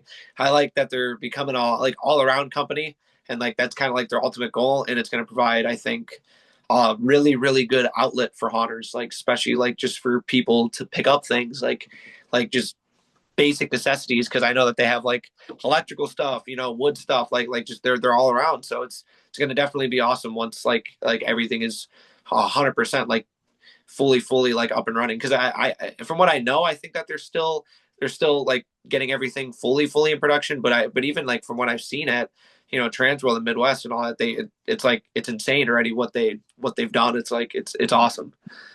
Yeah, you didn't make it out to Transworld this year, did you? I didn't No, see you. no, unfortunately, I wasn't able to make a transfer this year, just due to like transportation issues, money issues as well.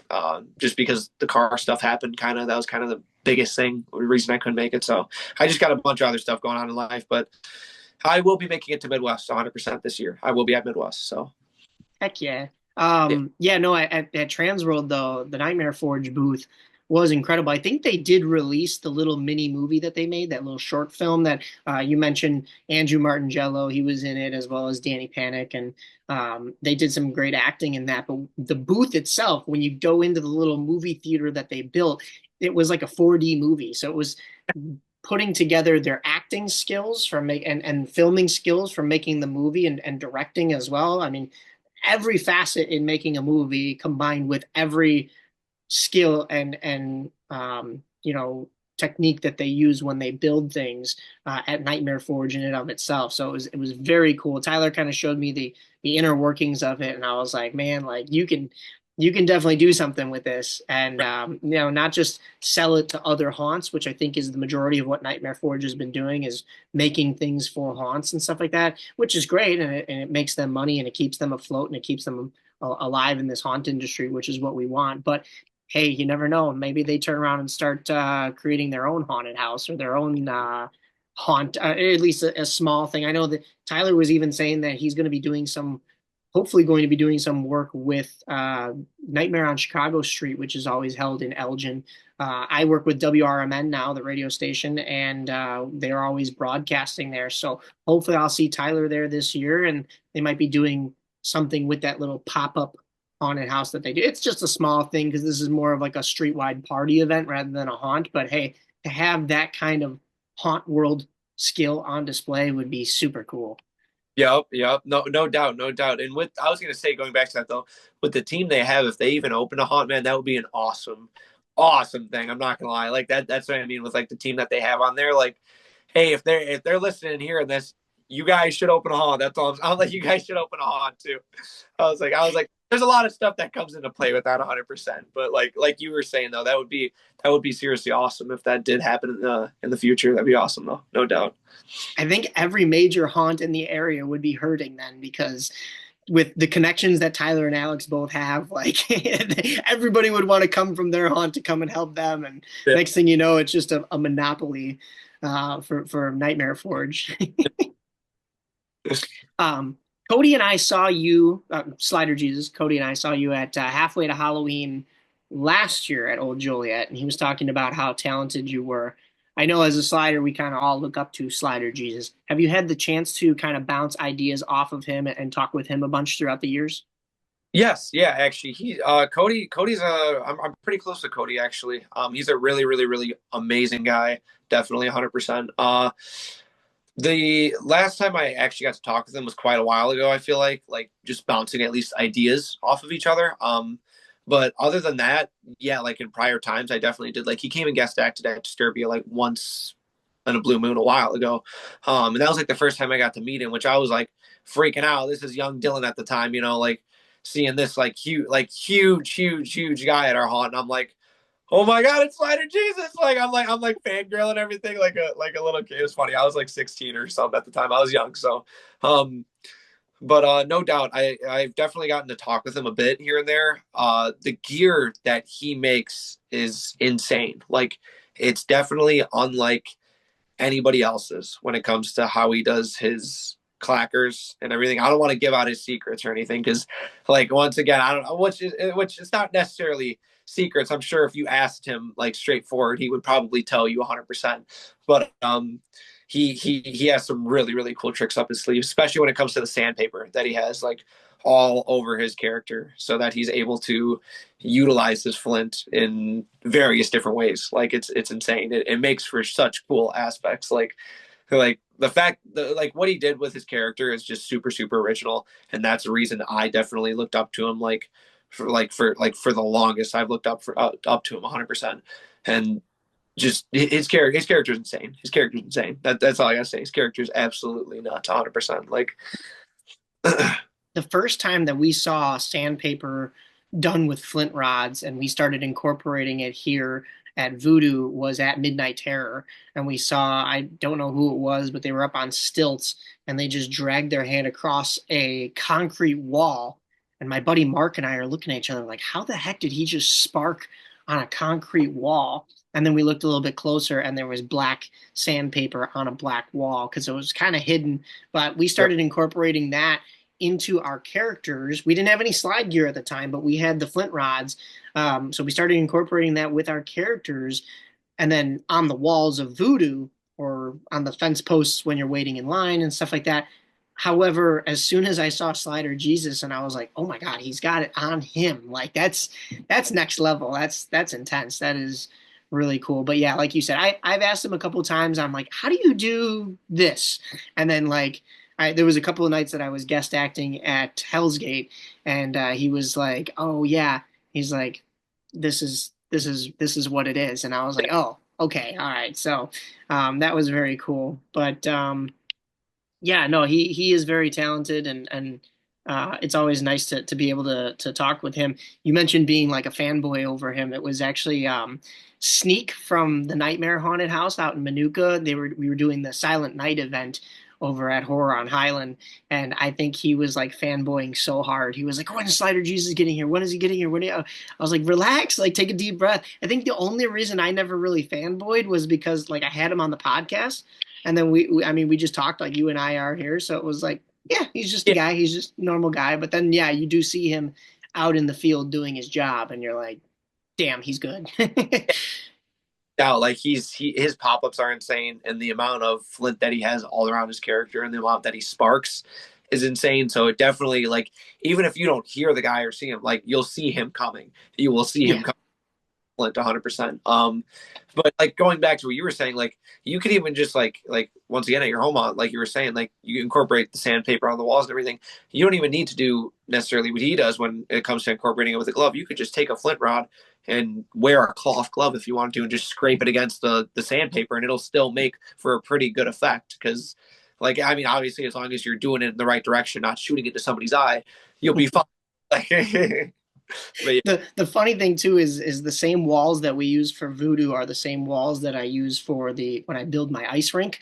So this past year I made a video on it was a joint video, but I put it on the Rivets account, and I think I put it on the Voodoo podcast account as well. But I had the Rivets costume on to shoot pucks, and then like the sandpaper was still stapled onto one of the walls, which the guys that are just hockey and don't do the haunted house with us, they'll all come over and they're like, why do you have sandpaper on like the side of it? Or why does that one wood board say like Dead by Dawn? And I'm like, well, I mean, you know me at this point, you should understand why. But the sandpaper always throws them. And I was like, well, if the sandpaper is gonna be there, I might as well use it. So I dressed up as Rivets, and like after I took the shot, like it is, I will say that was the first time I tried putting the pads on and also having skates on, which I did tell I think it was on the episode with Nick Serralo. I was like, I want to try to skate and slide at the same time.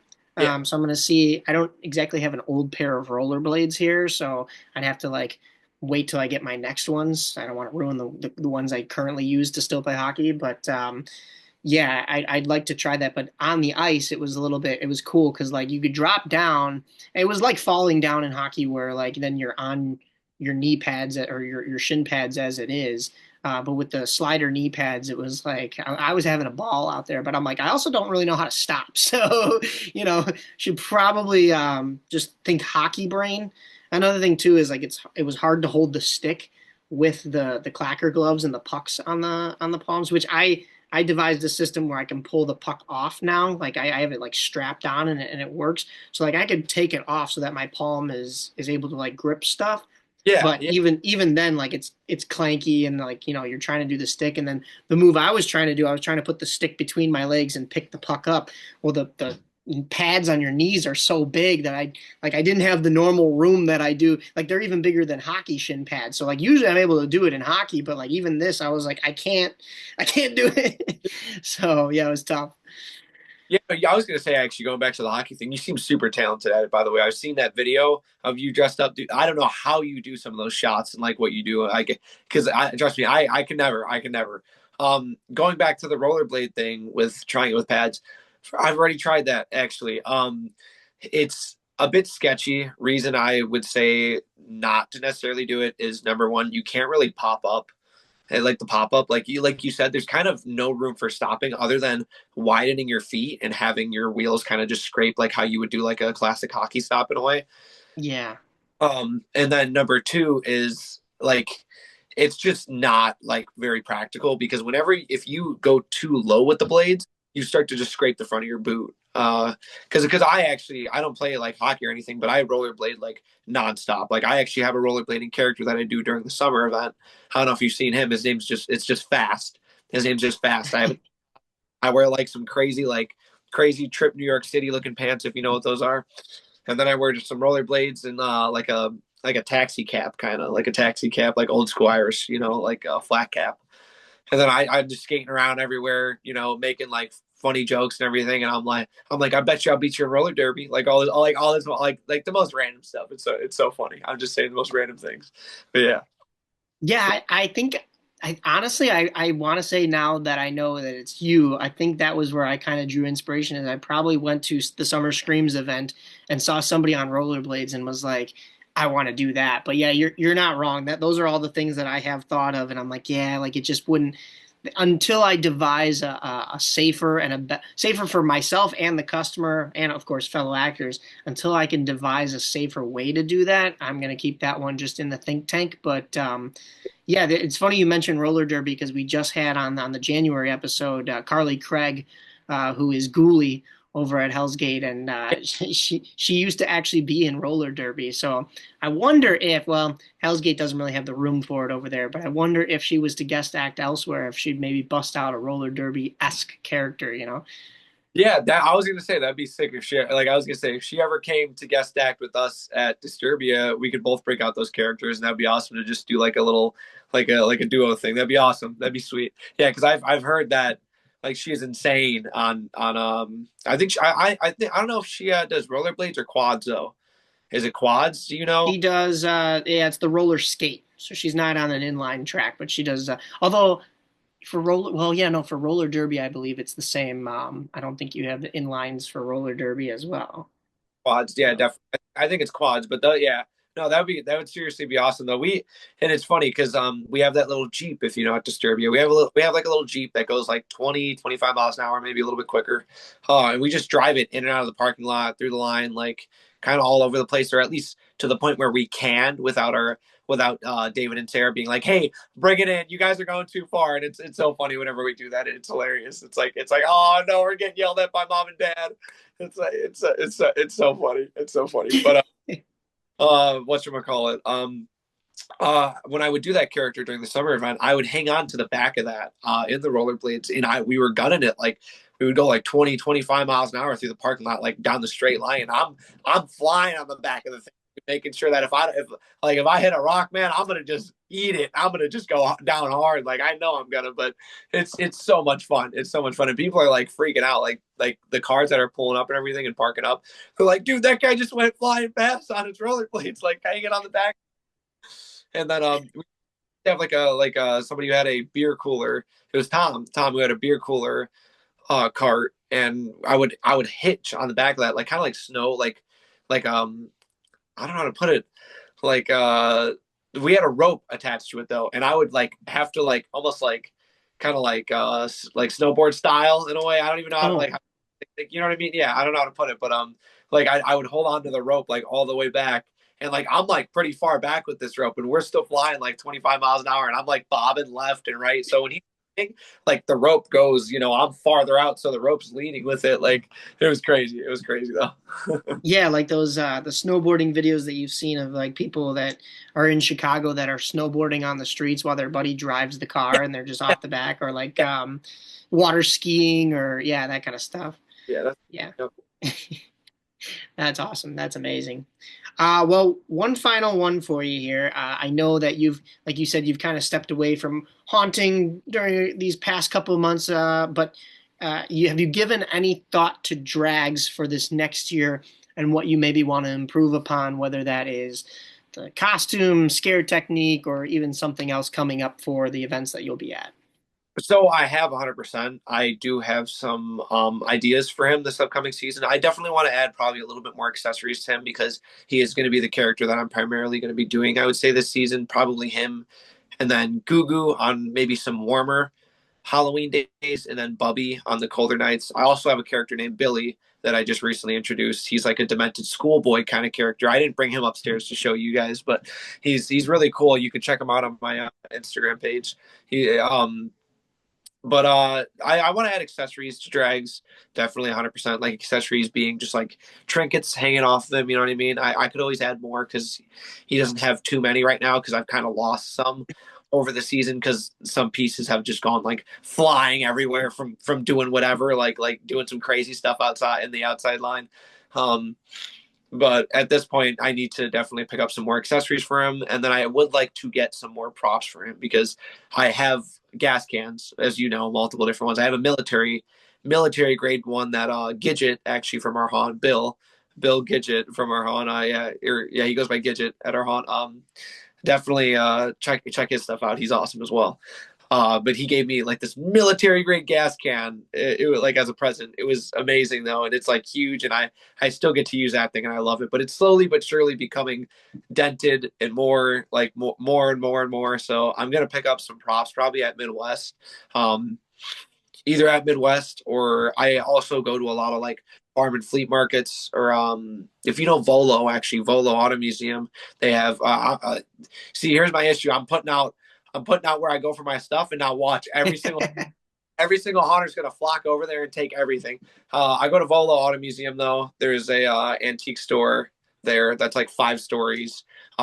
If you go into the upper parts of the antique store, this is to all my haunters, you will find the most amazing finds, props, and just old rusty farm equipment and like scary stuff. I was like scary stuff, like old rusty farm equipment and crazy stuff, definitely. But yeah, I need more props and accessories. So that's the plan at least. Other than that, I'm gonna keep him pretty much the same. I need to make a new pair of pants for him probably, but other than that, just new pair of pants, accessories, just dress the pants up, all that kind of stuff, and props. Very nice. I'm Yeah. looking forward to it. I'm hopefully nobody steals your secret spots and you'll still find what you need. But yeah, no, I always love to see the evolution of these characters, especially such a notable one like Drags. Where can people find you on like Instagram, and where are you at social media wise if they want to connect with you? So my Instagram is you can just look me up as drags. It should pop up right away. It usually pops up. I'm pretty sure I might have like an underscore or two in there. I'm not 100% sure. I'll probably end up sending you this after all this. If anything, I can send you any information. But It's drags on Instagram as well, and drags on TikTok as well. So just Instagram and TikTok is all I really have and function on. I'm not really much on TikTok. I'm more on on the Instagram side. So if you ever want to shoot me a DM, want me to come guest act somewhere, hit me up, 100%. But yeah, it's just Instagram and TikTok, yeah, for the most part. But yeah, those are my hands. Sweet, yeah, and I'll have those in here for everybody to see because I know I got you on Instagram. I'm not much on the on the TikTok, the talk tick for Yeah, these young. No. yeah, me But neither. I know these youngins, right? Tell them about it, Mike. I'm telling you. Yeah, there you go. yeah, yeah. So, well, this has been great, man. Thank you so much. Is there anything I missed? Anything you want to give a shout out to or plug before we go?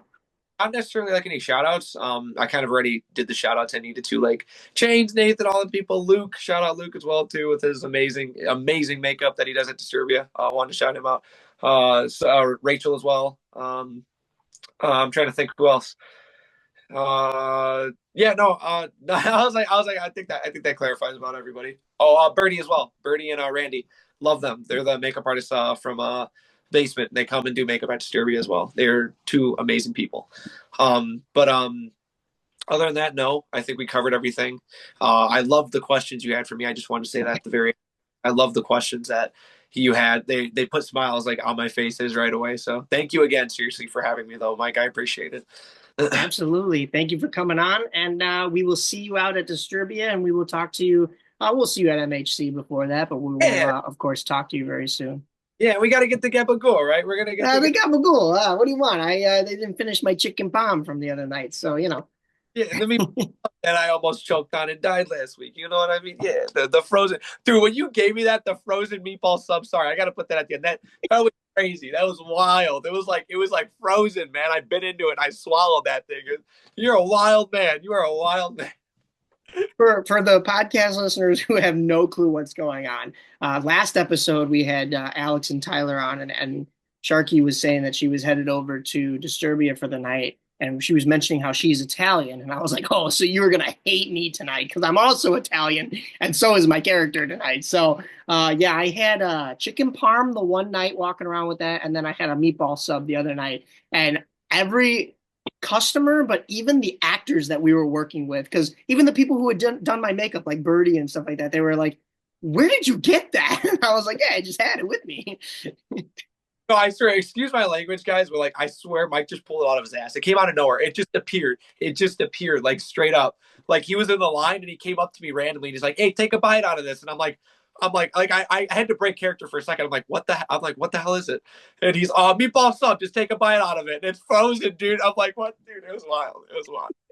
That was funny. I was pulling the meatballs themselves out of somewhere else, you know. But Yeah. even even Tyler Booth was he put the meatball sub in front of that heater, that like jet heater that Disturbia has, and somebody was like, "Why would you do that? That's definitely carcinogenic." And I was like, we probably all got something coming anyways, so take another bite. It warmed it up. It was good. That's hilarious. I love that. That was classic. So, all right, buddy. We will talk to you soon, and take care. Yeah, sounds good, man. Thank you for having me again. Absolutely.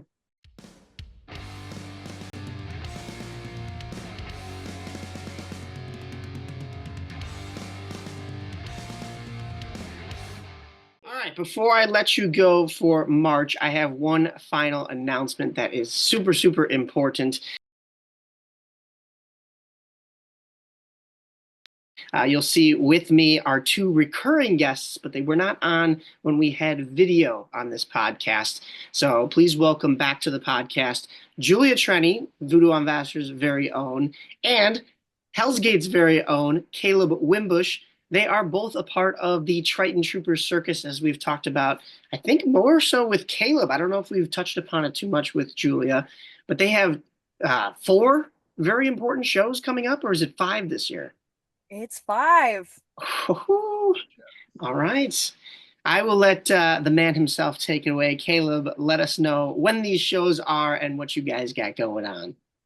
All right. Triton Troupers Circus, the 52nd year that our show has put on an amazing, great, that's our logo right there, right behind our boy Mike. 52. So opening day is 7 o'clock. It's a Thursday, April the 10th. Then it's April 11th at 7, April 12th at 1, and at 7 o'clock.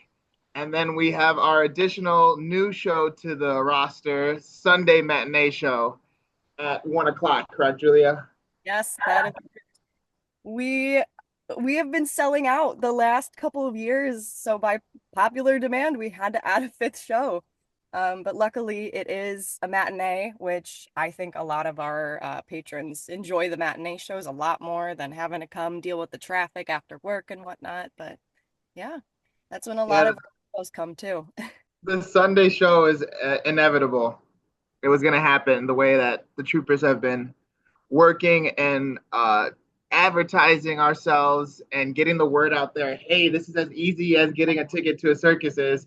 Here it is. And there's barcodes. You can go online, tritontrooperscircus.com, and you can figure out how to get tickets on there. It's on the website. If you see a flyer, it's got a barcode on it that brings you right to where you buy tickets. It's $10. Everybody's $10 tickets. And concessions are $1. Bring your cash. Awesome. Yeah, I will post the links to buy tickets in here, both on the Spotify and Apple Podcast link, and then also on the YouTube as well. So if you're listening or watching, you have that information. You can type it in and go check it out. I will be volunteering. I don't know which days I signed up to volunteer. I got to go take a look at that form, but I know I'll be there in attendance, but I'll also be volunteering. So, we got to give Mike, you're the hostess with the mostest, but I got to give you credit because Mike actually came out this year and played around with us at practice during our rehearsal periods. Yes, and he was a natural on the teeter board. He really was. He really was. So, that is one of the hardest apparatuses to learn, and I've been the biggest preacher of, you guys have no idea how cross-training actually does translate, and he was able to do that and lock his legs in the perfect way because of your experience from how you have to lock your legs in your hockey skates. Yeah. I mean, it was a lot of the same muscles that you're kind of pushing off with, and I think going to the gym helps too, because where to lock and where not to lock. So yeah, it was good. It was a lot of fun. That was thanks to both athletics. Of you. I mean, you get on the trampoline too. You're keeping up with everybody. You're doing your thing, man. Yeah, so you got to be athletic to do some of the stuff that we got going on in this gym, and that's why you guys got to come check it out. It's kind of hard to put in words what we do in that gym, but we make it happen. It's going to be a great show this year. Absolutely. That's awesome. Yeah, that was right after we interviewed Carly that Grace and I came out to get a chance to play around. So I had just fallen down the stairs and may have sort of re-injured myself, but no, it was anything. That was so funny. I did that first flip with you during the trampoline stuff, and I was like, "Yep, here's the arm again. I feel it." Dude, I can still hear the video in my memory. I can hear you falling down the stairs. Best part about this is how you recovered and how you were such a great sport about it. And I don't know if in previous podcasts, if you and Carly and you and Caleb have talked about that, but injuries is such a common thing, unfortunately, in circus. And I was one of them. Second year performing, second year in a row getting an injury while practicing, but it all depends on how you respond because especially if you're in a leadership position, a lot of people who are new to our circus all learn by what other people are exemplifying. So it's a lot of learning and leading by example. So the fact that you were able to get out there and show people hey, this is something that we can still do while, making adjustments for the injury. And then, someone like me, injury during practice and then still having to go through and recover, it shows people that there's so many things other than just practice that goes into a performance aspect. And this goes with haunted house and home haunts as well. There's a lot just the physical performance you have to talk about and actually make sure you're recovering your mental and your emotional well-being because it all encompasses into one aspect of performance. Yeah, and you're back this year, Julia. So tell us a little bit about, without spoiling too much, what you're going to be doing. I'll be tumbling a lot and I will be up in the air a lot. I can go into a little bit more detail, but I don't really want to spoil too much because I'm very, very excited. So I did take a year off last year, going back to talking about mental health. That's exactly why I took a week off. But just like you, Mike, I volunteered. I was there show week. For those listeners who don't know, the entire production is put on by the entire cast, minus the lighting and sound. So without people like Mike who come during show week and help us put together the entire show, it wouldn't be possible. So I was fortunate enough to take a step back and kind of like absorb things in as just a volunteer. But that really gave me a lot of energy to come like full spring ahead this year. I am actually leading 2 acts this year, which is a huge commitment, but I've been able to do it by really, really establishing hard boundaries right away for all of my participants that, again, it's all about mental health and emotional well-being in addition to how hard we're pushing ourselves. We only have so much time to get a show together, so we have to make sure we're at like anywhere between 80 and 100% so that we are not pushing ourselves too hard. We're not doing more than our bodies and our minds are capable of. Um, just doing what we can accomplish and the skills that are kind of in our basket to make the best show possible. So I'm very excited to have the audience see what I've come up with and what my girls and my other participants have learned. I think a lot of them feel a lot of passion about the hard work that they've put in. I really can't say a lot about the other groups because the way our structure has been this year, it's been a lot of hard work and devotion to just our specific acts. And if everybody else has been working as hard as all of my participants have been, it's going to be a really magical and wonderful show. And I'm very excited for everybody to see it. Yeah, I'm really excited for it to come together. You're too kind. I just stood there with a flashlight. That's all. No, you were great, Mike. It was great. Like it's kind of like one of those things. Like we're all volunteers at this show, and so it's just our friends putting on a circus, basically, And some, Hannah has to take as the director has to do the professional like stuff, and it's like a job. But she's volunteered too. It's like we're all volunteering to put this show on. So we might as well make some good friends and then invite our friends to come do it with us and stuff. So it's like it's a cool like when I'm running around during the show and running into you and being like, Mike, like, hey, how you liking the show? Oh man, it's great, man. And you usher people around. It's just fun, it's like Julia said, like we're very passionate about the acts that we're creating. It's our artwork. It's what we like put our time and effort and mental time and training our bodies and trying to get ready to pressure yourself for 5 shows back to back to back to back. We get 2 nights of sleep in between those 5 shows. You know what I'm saying? Like 2 good nights of sleep, if anything, So it's gonna be a lot. And so we're gonna really need each other and support each other. And that's where everybody's acts become fluent. Right now it's very like, okay, this is this act, this is this act, and we've all seen it individually, but flowing all together to become this big, great, amazing show is going to be interesting. It's going to come down to a science, as they say. Very much so.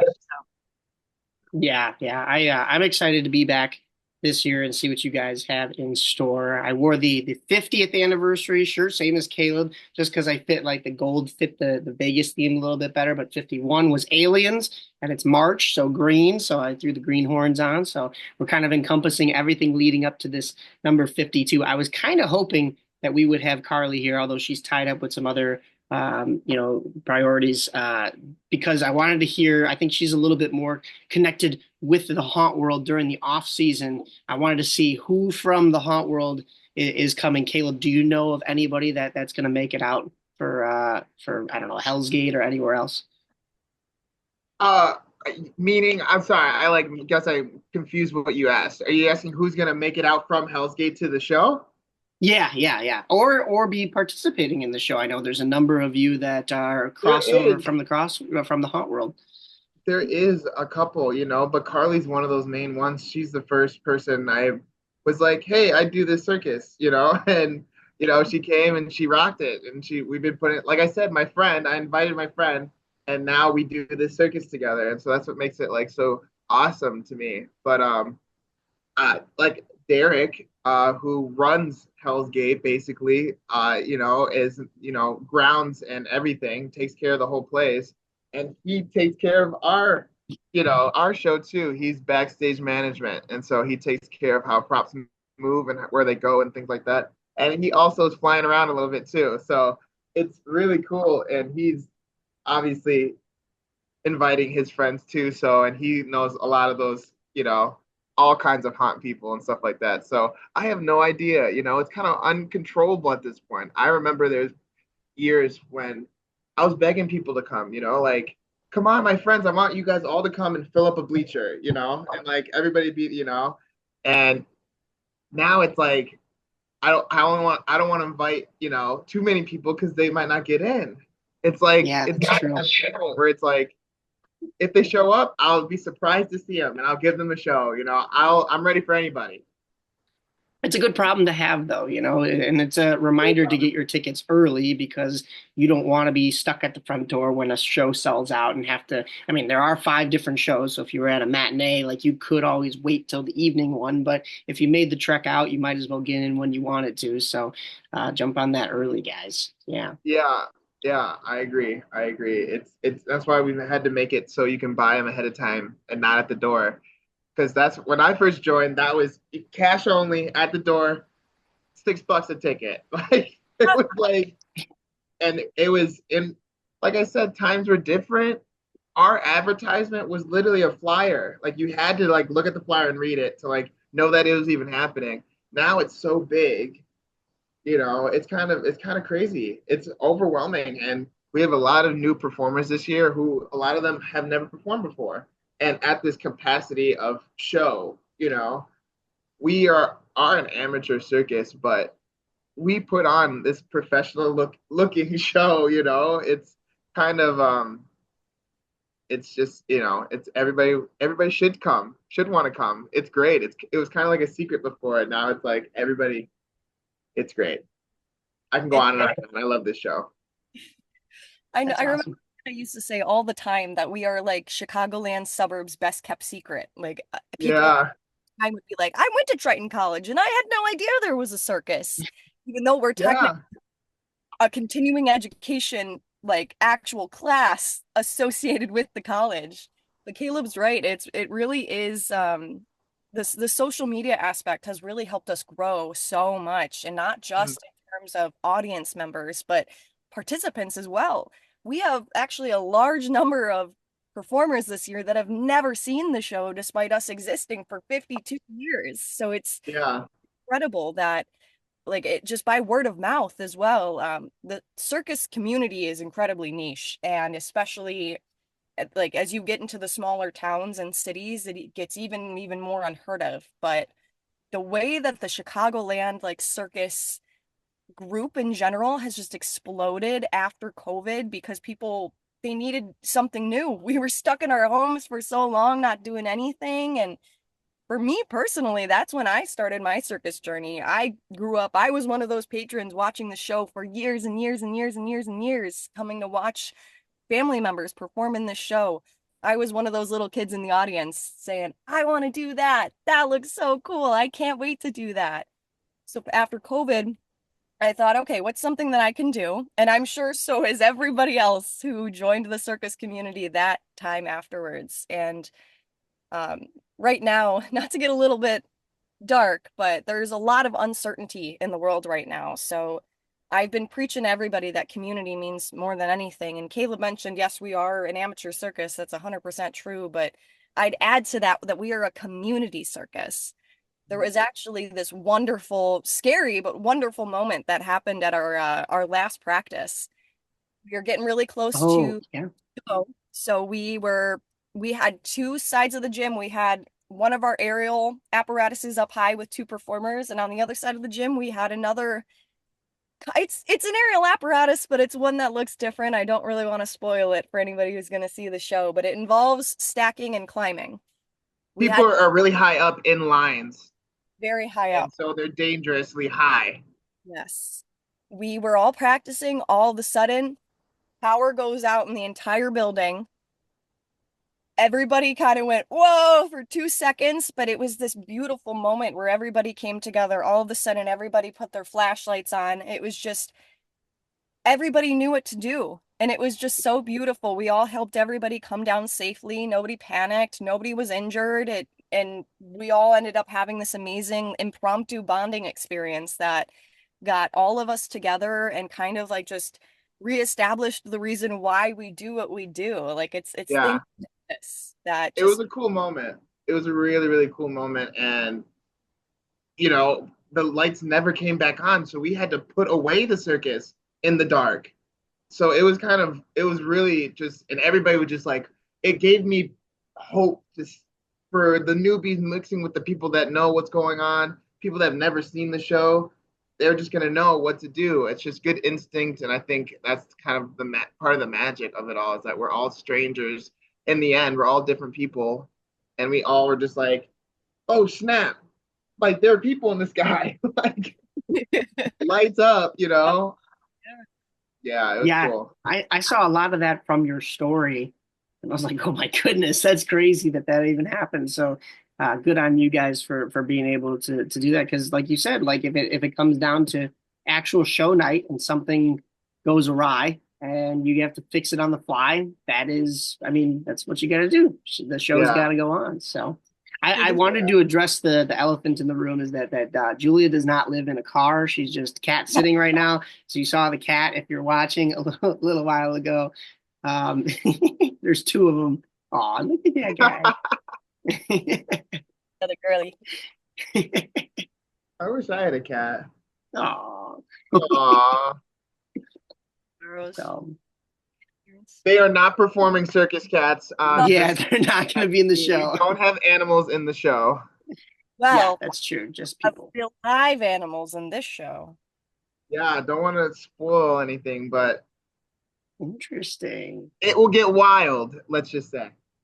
Okay, all right. It's gonna be all right, fun. I'm trying to think with that Vegas theme. All right, I get you. All right, cool. Yeah, there's gonna be magic. There's gonna be dancing. There's gonna be singing. There's gonna be all types of just great stunts and tricks and jokes and laughs and claps and a lot of cotton candy.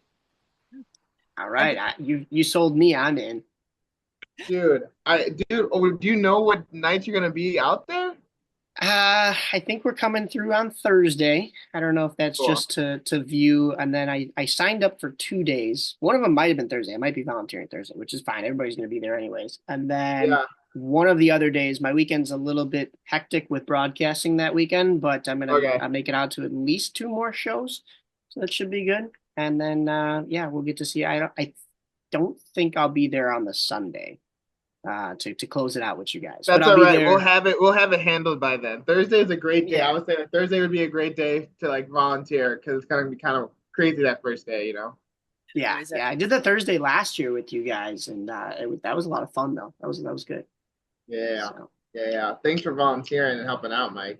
I know you're a busy man. You know, always got a mic in your hand, either a mic or a hockey stick.